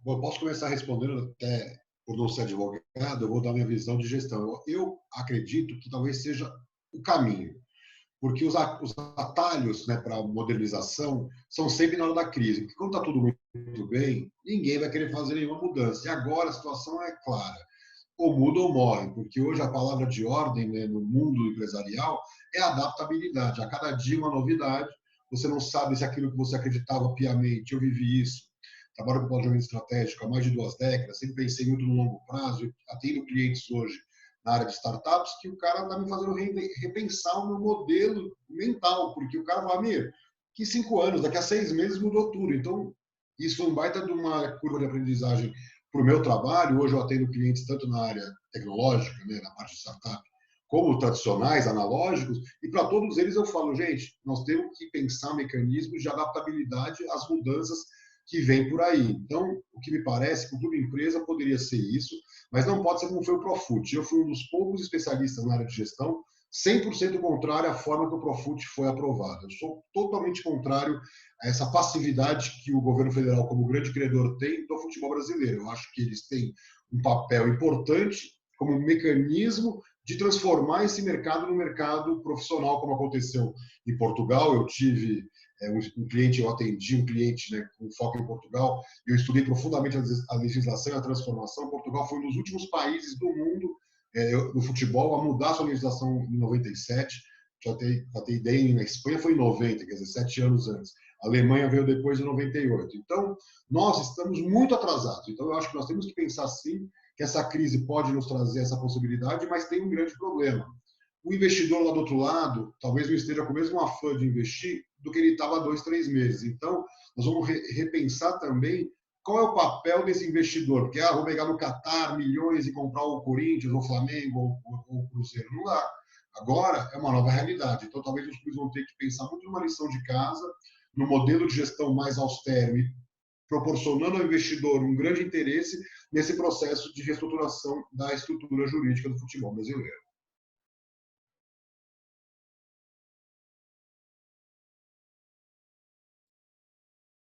Bom, dando sequência, então, a essa pergunta, o projeto de lei do Clube Empresa, ele já estava numa tramitação até bem adiantada. Já tinha passado pela Câmara, o deputado Pedro Paulo estava percorrendo o Brasil todo, fazendo ali apresentações sobre esse projeto, que foi um projeto, né, originariamente que relatou, se não me engano, o deputado Otávio Leite, e o deputado Pedro Paulo, ele lá do Rio de Janeiro, ele encampou esse projeto e estava andando ali, se eu não me engano, antes de estourar toda essa questão da pandemia, já estava indo para votação no Senado. Evidentemente que, nesse momento, fica uma incerteza, mas imagino que com a retomada, essa discussão ela volte à tona. Claro que no Brasil, acho que até, não vou dizer precipitado, mas é difícil você dizer efetivamente que esse vai ser o modelo que vai revolucionar o futebol brasileiro, que vai dar ali as garantias, que vai transformar o futebol brasileiro numa grande potência, num grande exemplo de gestão. Até porque as particularidades de cada país pode ser que não se apliquem efetivamente lá no Brasil. Em Portugal, por exemplo, nós temos o exemplo, todos os clubes têm as SADs, né, Sociedades Anônimas do Desporto, e temos a questão do Belenenses, né, que disputa ali o Belenenses SAD e o Belenenses Clube Social. Então, não é uma fórmula ali mágica, não é uma fórmula que assegura 100% uma lisura, um modelo eficiente total de gestão. É um bom caminho? Sem dúvida nenhuma. É um excelente caminho. Agora, a Espanha também vê ali que você tem uma competitividade reduzida, né? No Brasil, hoje, nós temos um campeonato que o grande diferencial é que um campeonato começa com praticamente 10 clubes, né, com chance de ser campeão brasileiro. Então, existe ali um componente diferenciado que é essa competitividade. Claro, a questão do clube empresa ela é extremamente interessante porque envolve até uma série de áreas do direito. Você tem uma questão trabalhista que precisa estar ali bem definida. Você tem a questão da propriedade intelectual, que a SAD, né, a empresa, ela não pode, de forma alguma, ficar dissociada das cores do clube, do hino, né, do pavilhão. Ela tem uma série de critérios que precisa observar. Então, é uma estrutura riquíssima. Como bem mencionado pelo Amir, o Brasil está atrasado nisso, mas o Brasil tem as suas peculiaridades. A Itália, se eu não me engano, foi uma das pioneiras com a lei de 1981, né, que desde então você já tem essa previsão e os clubes são empresas. Por outro lado, também teve na Itália, ali logo no início, você teve todos aqueles escândalos, né, envolvendo manipulação de resultado também. Enfim, então, é preciso você analisar o que deu certo, o que deu errado em cada país. Você simplesmente importar determinado sistema não quer dizer que seja uma garantia de resultado, porque essas peculiaridades, essas nuances é que fazem ali a grande diferença. Senão, evidentemente, isso já teria sido feito há muito tempo. Mas, sem dúvida nenhuma, que é um caminho a ser seguido e creio eu, e aí é mera sugestão mesmo, que voltando os trabalhos, né, no próprio parlamento, com sua normalidade, a tramitação do projeto vai seguir o caminho que estava seguindo antes, ou seja, dentro ali dessa normalidade, com as votações ocorrendo agora já no Senado Federal. Gabriel, eu queria só acrescentar o que os dois colegas já anteciparam, é que essa discussão de clube de empresa no Brasil, ela começou muito errada, mas muito errada. Porque em 1998, 15 de março de 1998, quando veio a Lei Pelé, ela obrigou que os clubes se transformassem em empresas em 2 anos. Ou seja, em tese, no ano 2000, todos os clubes tinham que ter se transformado em empresas, sem nenhuma forma, sem nenhum estudo, sem nenhuma base, totalmente... E desde então, esse assunto clube-empresa tem sido os clubes, né, que deveriam ser os maiores interessados, têm sido refratários a essa ideia, porque o tempo inteiro a legislação, principalmente nos anos 2000, foi tudo assim, tinha que obrigar. Aí veio uma lei que, depois que passou o prazo, nenhum clube se transformou, e suspendeu, depois veio outro, brigou e considerou como ficto. Enfim, uma confusão danada. Então, os clubes sempre se sentiram nessa, como que vai me obrigar a transformar a empresa? Nenhum país houve essa obrigação. Você tem que ter determinados estímulos ou uma legislação própria. Não digo estímulos, o pessoal acha que é algum benefício, mas não é benefício. Estímulos, quando eu digo é societário, de formatação, estudos, ideias de quais são as vantagens, quais são os prós, eventualmente os contras, para se fazer essa transformação de forma gradual. Vejo que são 2 projetos grandes que tramitaram praticamente agora, né, passado esse período inicial dos anos 2000, tramitaram concomitantemente no Congresso Nacional. Ambos os projetos têm pontos prós e contras, eles estavam avançados, mas ainda iam ser submetidos a diversas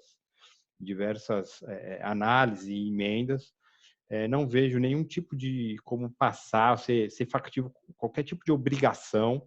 Obviamente que tem que ser criado um sistema regulatório para isso, tem que ser criado um mercado para isso, né, como uma CVM específica para clubes, para analisar aquilo. Senão, o cara vai no programa esportivo e fala, vou contratar não sei quem, a ação do time, se é uma SA, né, a ação do time sobe, desce. Tem que ser criado um mercado, um ambiente específico para isso, 100% profissional.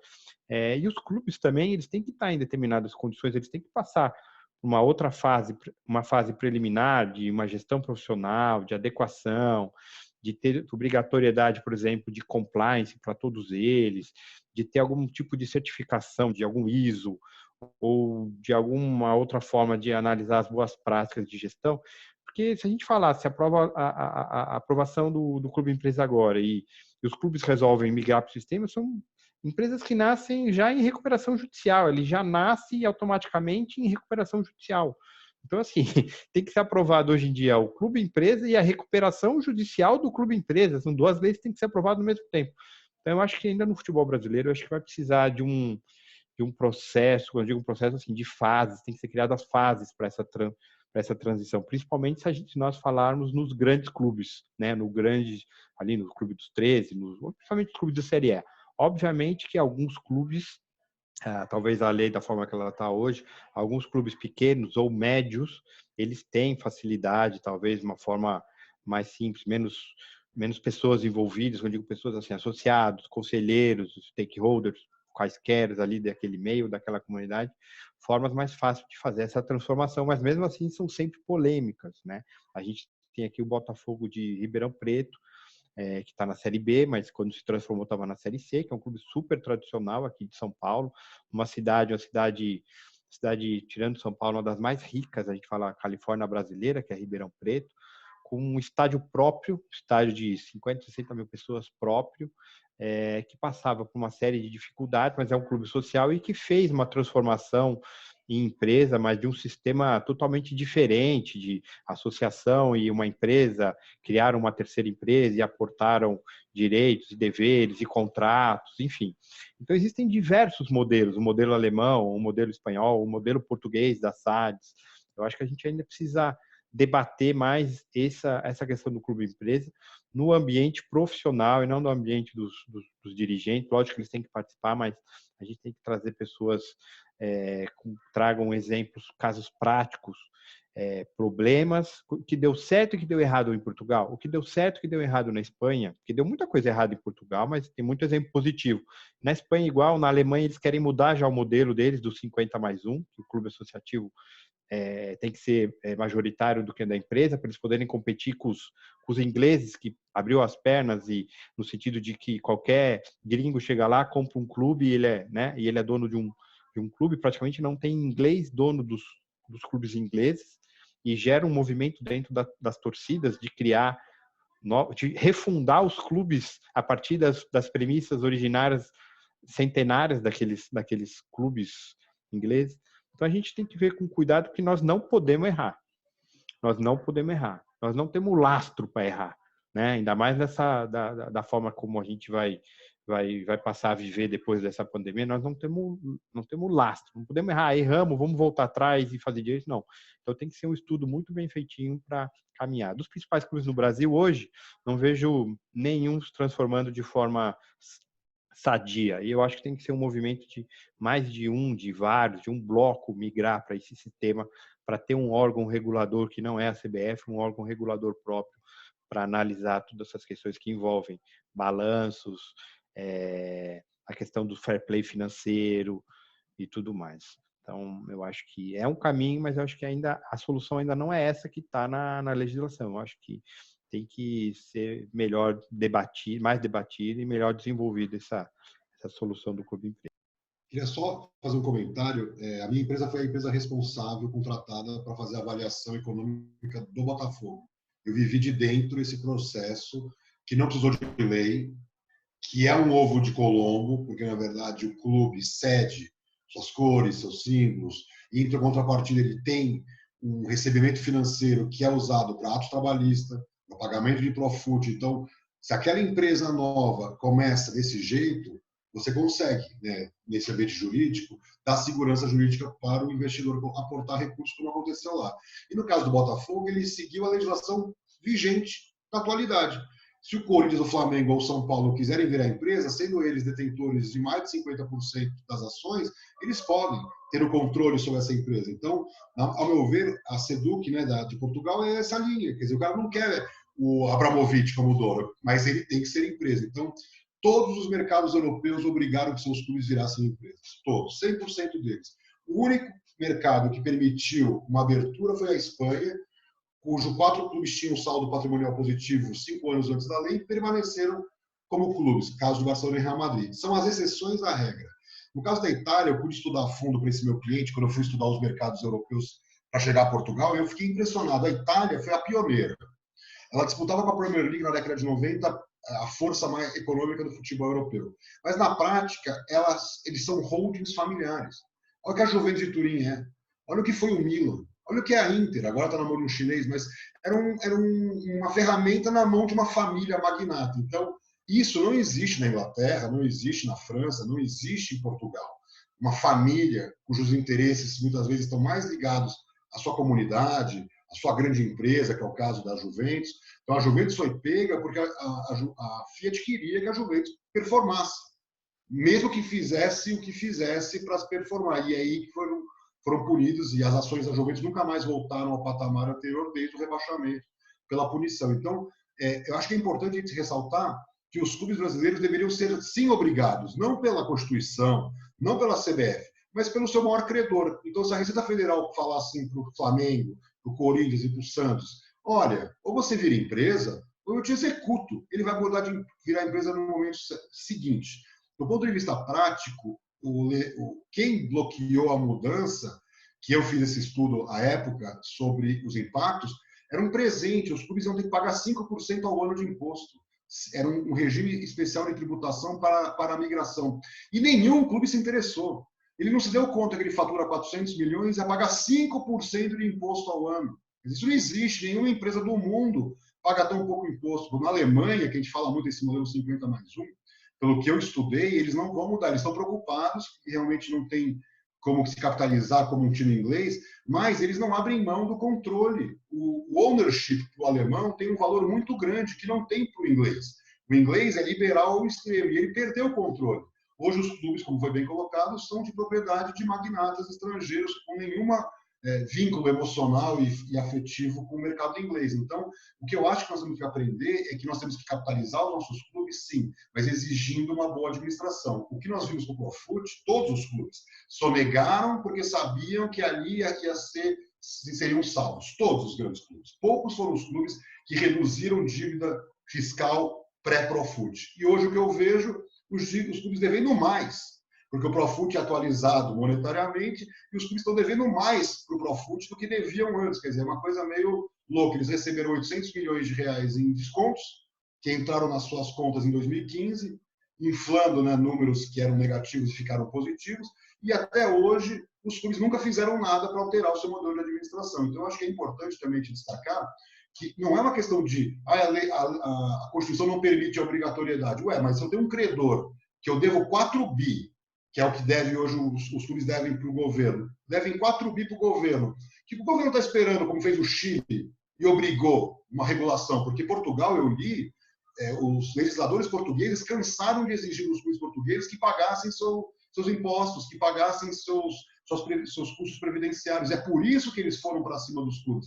Porque enquanto o mercado europeu se desenvolvia com a comunidade europeia, o futebol português, ou podia ser de qualquer outro mercado, estava trabalhando nesse modelo anterior ao modelo europeu de controle orçamentário, de acabar com o déficit fiscal, de pagar salários em dia, de pagar as contribuições sociais. Nós não estamos exigindo dos clubes nada além do que a legislação vigente exige. Você não pode ficar devendo salário, FGTS, IR sobre folha, e é isso que eles fazem. Eles ficam devendo isso, chegam para o Profut, e aí eles ganham de presente mais 800 milhões. Eu sou contra esse modelo. Eu acho que agora era hora de endurecer. Estamos em crise, é hora de endurecer com os maus pagadores e bonificar os bons pagadores. Então, por exemplo, o Atlético Paranaense nunca ganhou um parabéns do governo, de nenhum governo, sendo o clube que menos devia impostos, por exemplo, devia contribuições sociais, e outros clubes sendo parabenizados, ganhando premiações financeiras por má administração. Eu acho que essa era a hora, nós discutimos não só modelo,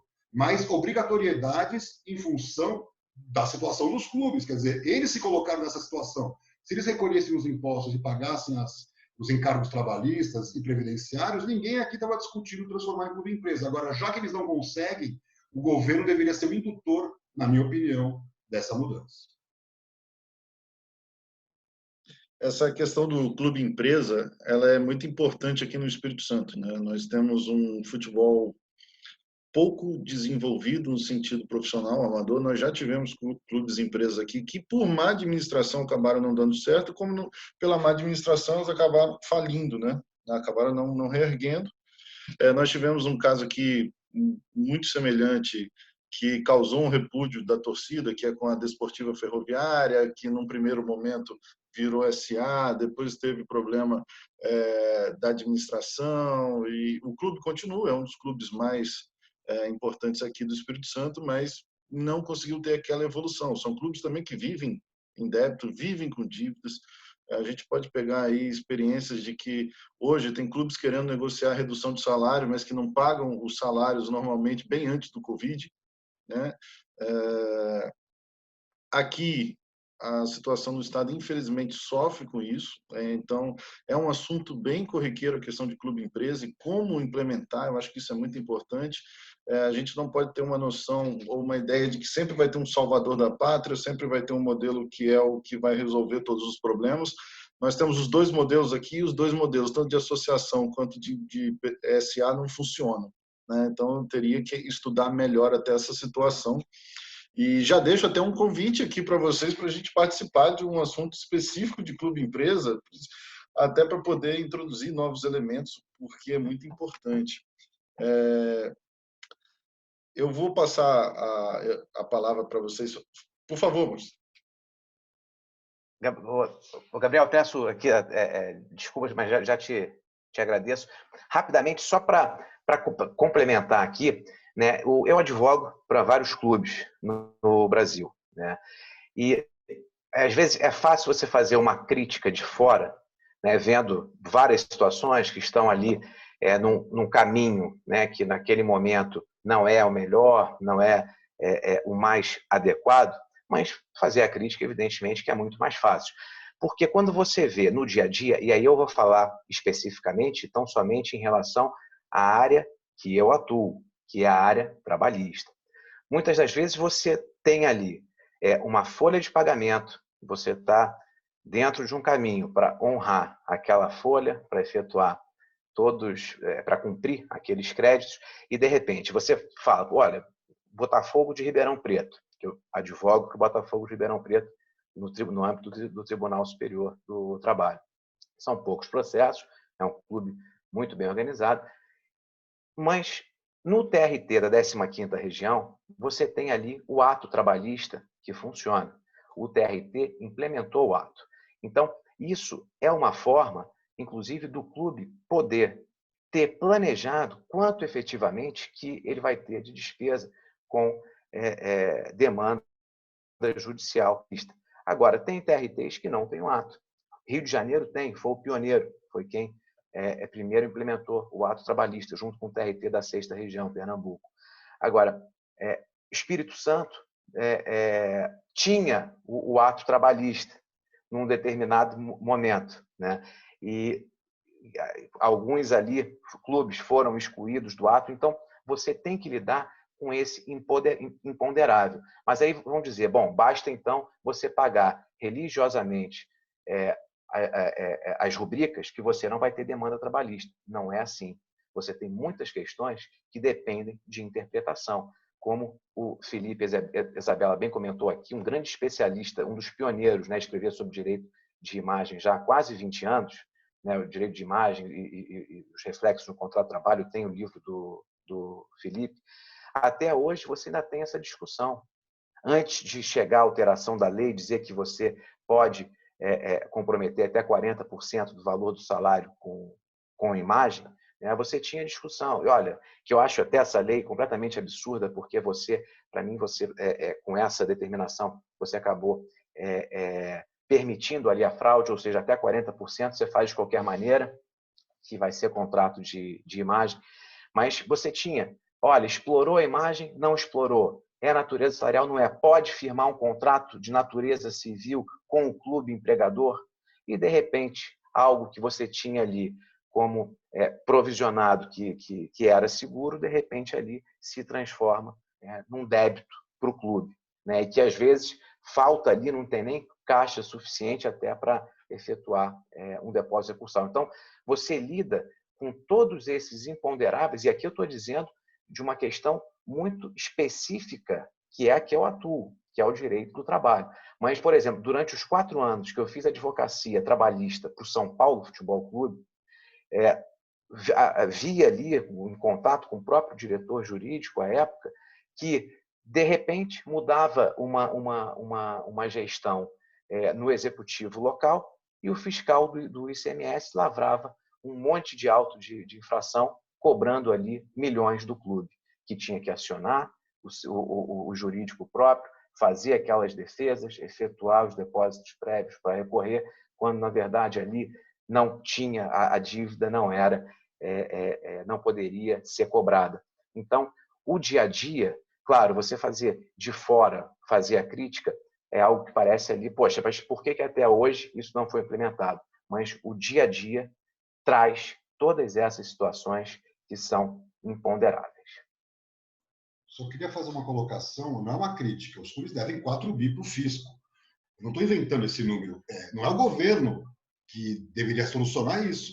São os clubes, mas os clubes não vão solucionar. Eu acho que a gente tem que parar também de lidar com isso, do tipo, mas você não entende a realidade do clube. Eu entendo que o clube oferece um salário de 500 mil, paga 80 mil na carteira, dá, em tese, né, um período para pagar essa imagem e não explora. E o juiz vai lá e autua, porque, claro, não explorou a imagem, o marketing do clube não faz nada, absolutamente nada. E a área de vocês, mas eu estou aqui colocando do ponto de vista prático. O governo federal é o maior credor individual do futebol brasileiro. É ele quem pode ditar as regras de mudanças. Assim, deixar que o clube, que é o devedor, determine, eu nunca vi isso em nenhum lugar do mundo, que o devedor chega com o credor e determina, olha, vai ser desse jeito ou não vai ser. Porque na prática, gente, com todo respeito, não pagar IR sobre folha, que seja a parte devedora da CLT, isso aí é absurdo, né? Eu acho que não preciso nem falar o quanto isso é absurdo. Eu não consigo imaginar um funcionário acordar de manhã e trabalhar e no final do mês não receber. Quer dizer, o futebol faz isso. Então, nós estamos falando desse tema. Eu não estou dizendo da zona cinzenta, de uma parte que poderia ser discutida. Nós estamos falando da recorrência do que os clubes fazem na gestão da sua folha, para falar. A folha, pelas minhas contas, vai chegar a 3 bilhões. A folha dos grandes clubes vai passar de 3 bilhões de reais em 2019. 3 bilhões de reais num ambiente em que eles faturam muito menos do que deveriam para poder gastar esses 3 bi. Então, eu acho que é importante também, porque assim, se a gente pensar que na Alemanha, na Itália, na França, em Portugal, não pode dever imposto, por que nós aceitamos, né? Qual é a flexibilidade que nós damos hoje à gestão do futebol de que tudo bem de dever imposto? Por quê? Porque na Alemanha, por exemplo, eles são 50+1, na Inglaterra eles são SA, tem clube na Bolsa, em Portugal tem clube na Bolsa, mas todos seguem o mesmo requisito. Não dá para dever um centavo para o governo, não dá porque a sociedade não permite. Então, eu acho que essa discussão de sonegação fiscal, de uso, né, de sonegação como ferramenta de gestão, tem que ser a pauta inicial de qualquer discussão sobre clube e empresa, porque a gente tem que acabar para que a gente possa evoluir do ponto de vista estrutural.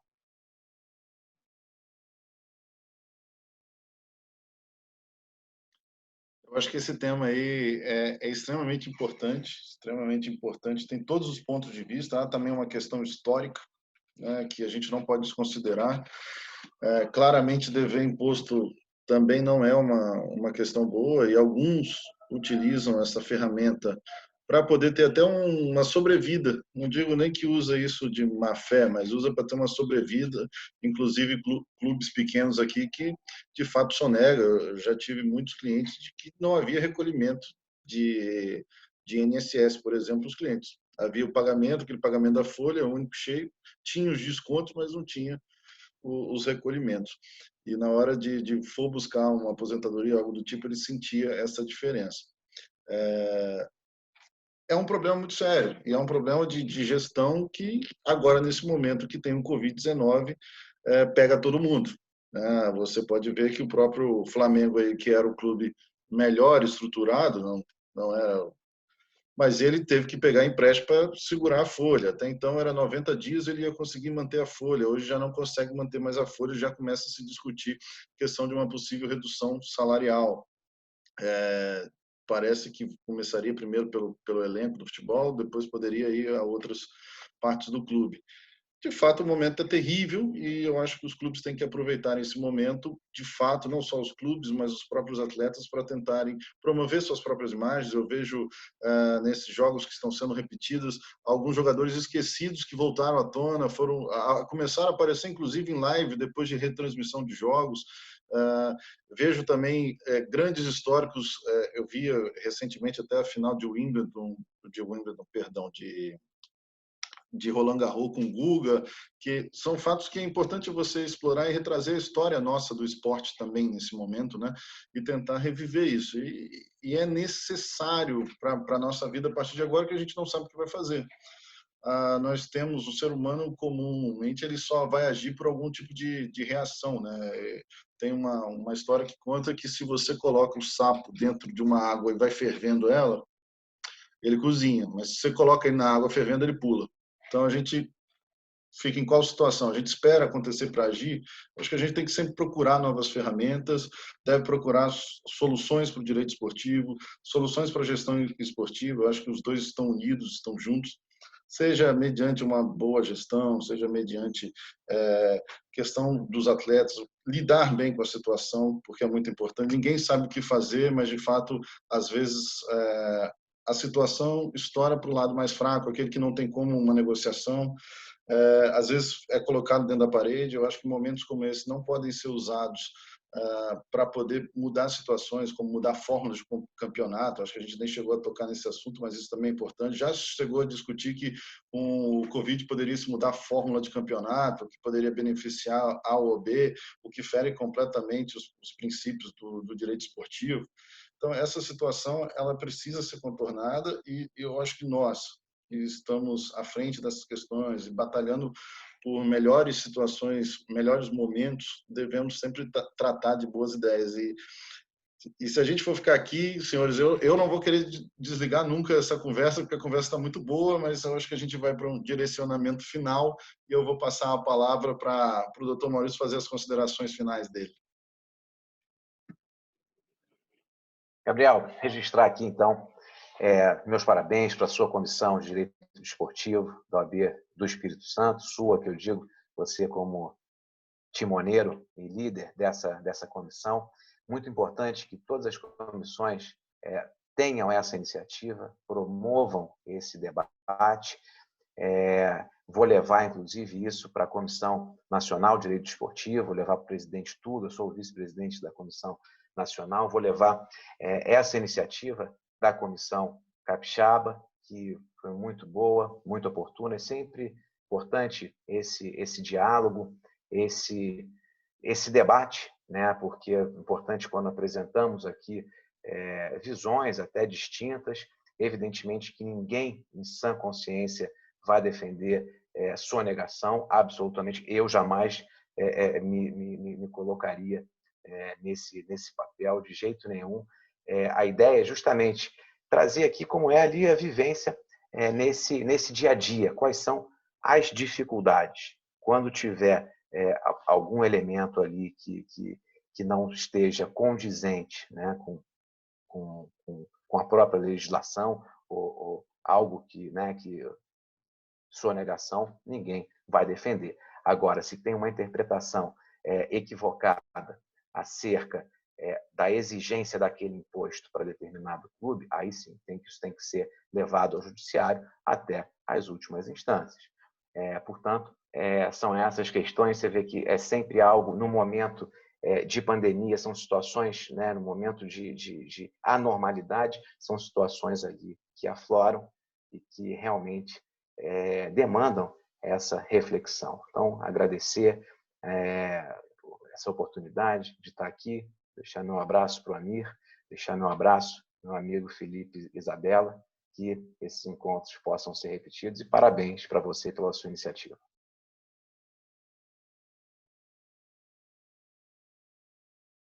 Obrigado, Maurício. É um grande prazer tê-lo aqui. Posso chamá-lo até de professor, porque já tive a oportunidade de assistir a aula sua e também de conhecer o livro, que eu faço até uma indicação agora, que é o Manual de Direito do Trabalho Desportivo. É um livro excepcional para quem atua na área. Vale muito a pena, recomendo, como recomendo também o livro do Dr. Felipe Isabella, que me presenteou quando esteve aqui no ano passado, né, Felipe? Passo a palavra a você agora fazer as suas considerações finais. Legal, Gabriel. Muito obrigado pelo convite. Eu mando um abraço a todos os colegas da Comissão de Direito Esportivo aí da OAB do Espírito Santo. Sempre à disposição de vocês aí para a gente bater um papo. Você tinha ideia de fazer encontros, seminários, né? Conversamos bastante sobre os projetos que você tinha para 2020. Acho que não saiu como vocês planejavam, mas de repente aqui pela internet a gente conseguiu reunir até um staff internacional. O Maurício, direto de Lisboa, está só aproveitando lá, trabalhando, tomando vinho da casa, que é bom. E o Amir também, que sempre vem contribuir com a visão econômica de marketing também para um debate como esse. Então, fico à disposição, agradeço. Um abraço, Amir. É sempre bom ouvi-lo, sempre crítico às situações aí vivenciadas por clubes, federações. É bom ter uma voz crítica também, sempre ponderando, por mais que muitas vezes a gente não concorde, faz parte, mas a gente tem sempre que ouvir, refletir e respeitar, né? Eu sou contra nada que seja obrigado a transformar sou a favor da gestão profissional, sou até a favor do clube empresa, não tem por que ser contra ser o clube empresa, mas eu acho que não é ser empresa e nem ser associação que vai fazer com que um clube ou qualquer outra entidade seja bem gerida, né? A gente tem bons e maus exemplos, falências de empresas fraudulentas, as mais regulamentadas possíveis, como bancos, seguradoras e clubes. O que a gente precisa, na verdade, dentro dos clubes aqui é de um ambiente de uma gestão profissional, a regulação tem aumentado, mas ainda não é suficiente, precisa aumentar os controles, as publicações, as auditorias. Enfim, eu acho que é isso que eu penso. Então, um abraço para você, Amir, espero encontrá-lo em breve, carne e osso, né? Um abraço, Gabriel, e um abraço meu grande amigo Maurício, esse fera no direito do trabalho. Um abraço aí para a família toda, que as filhas, sua esposa, que fiquem todos bem, e também espero encontrá-lo, não da onde nós encontramos a última vez, né, que foi um lugar especial, uma festa mágica aí, mas no próximo evento de direito esportivo a gente encontrar também de carne e osso e bater um papo legal, hein? Valeu, disposição de todos. Um abraço. Legal, Gabriel, Felipe, Maurício, obrigado pelo convite. Um não advogado aqui invadindo, né, o ambiente jurídico, mas eu queria poder contribuir com a minha visão. E sempre lembrando, assim, eu defendo a única coisa que eu defendo na minha vida há 20 anos, né, eu voltei da Europa quando eu fiz uma pós-graduação, eu decidi que eu acredito na adaptação do futebol brasileiro ao ambiente empresarial. E eu acreditava no passado que a gente podia ter um Barcelona, um Real Madrid. Nós não temos maturidade. Os nossos cartolas não têm maturidade para transformar o Corinthians no Real Madrid, o São Paulo, por exemplo, no Barcelona. O São Paulo vai fechar, segundo a imprensa, com 180 milhões de prejuízo em 2019. Então, eu queria deixar essa mensagem que, assim, Eu entendo as dificuldades, eu entendo, mas assim, um clube de futebol não pode fechar com 180 milhões de prejuízo. Ponto. Quando isso aconteceu na Europa, eram 180 milhões de libras, aconteceu com o Manchester City, a UEFA interveio e criou o fair play financeiro que, se não resolveu, ajudou muito a situação. Eu não acredito no fair play financeiro da CBF, nem das federações, que até hoje salários não são pagos e o clube não é punido. Então, nós vamos ter que realmente repensar muita coisa. E eu deixo aqui essa mensagem final, para quem está me ouvindo, de que eu sempre vou defender modernas práticas de gestão ao futebol brasileiro. E esse modelo associativo, segundo as minhas análises, acumulou mais de 3 bilhões de prejuízo ao futebol brasileiro. Então, esse modelo se provou desgastado, e para não dizer arcaico e, na minha opinião, antiquado. Nós podemos até pensar qual o modelo para o Brasil, mas com certeza o associativo, que a cada 2, 3 anos vem um presidente e começa a administrar, depois vem outro, na minha opinião, não é modelo para uma empresa que fatura 500, 600, 700 ou 1 bilhão de reais como o Flamengo. Então, deixa essa mensagem de que as boas práticas de gestão não chegaram ao futebol brasileiro e é hora da gente discutir isso de forma mais contundente. É isso. Obrigado, gente. Boa noite a todos. Muito obrigado, Felipe Isabella, Maurício Correia da Veiga, Ami Samog. Vocês nos brindaram com uma aula espetacular sobre o direito esportivo, sobre gestão esportiva, sobre o que nós podemos pensar desse momento, o que nós podemos pensar no que fazer e agir, né? Inclusive, essa nossa conversa vai servir para fazer uma força-tarefa dentro da comissão para ver em que nós podemos ajudar no esporte nesse período de coronavírus. E ouvir todos os ensinamentos de vocês nos acrescenta muito, e eu agradeço a vocês que sempre se disponibilizaram desde o primeiro momento em participar, em nos auxiliar, em nos ajudar. Estão convidados sempre para participar não só de webinars, lives, de vir pessoalmente a Vitória. Eu faço o convite. Não sei se o encontro vai ser igual onde o Dr. Felipe e o Dr. Maurício se encontraram, foi na Itália, né? Não sei se será tão bom assim, mas garanto que vão ser muito bem recebidos. A comissão está de portas abertas. Agradeço. E, o Felipe, a gente tinha um calendário, a gente montou o calendário, finalizou o calendário, 2 semanas depois aconteceu a notícia do Covid. Então, tivemos que mudar tudo para 2020, né? Estávamos pensando, inclusive, aí num congresso, a qual claramente já deixo aqui vocês extremamente convidados já. E também eu acho que a gente deve marcar novamente para conversar especificamente sobre clube empresa. Eu acho que é um assunto muito importante para nós, é muito importante também aqui, e acho que vai ser muito, muito bom. Discordâncias existem, eu acho que se todo mundo pensasse igual seria muito chato, né? E isso é muito importante, e não está se intrometendo não, a minha área do direito. Eu acho que o direito está interligado com todas as áreas, é por isso que ele funciona bem, e todos aqui estamos seguindo muito bem. A questão financeira, gerencial, impactua na área do direito esportivo. O direito esportivo não é só o jogo, né? O direito esportivo é muito mais além. Envolve a vida do atleta, envolve todas essas particularidades. Então, agradeço mesmo. Sejam sempre bem-vindos. Bem-vindos aqui em loco, bem-vindos na internet, em ambiente virtual. Muito, muito obrigado. Fazer uma foto oficial.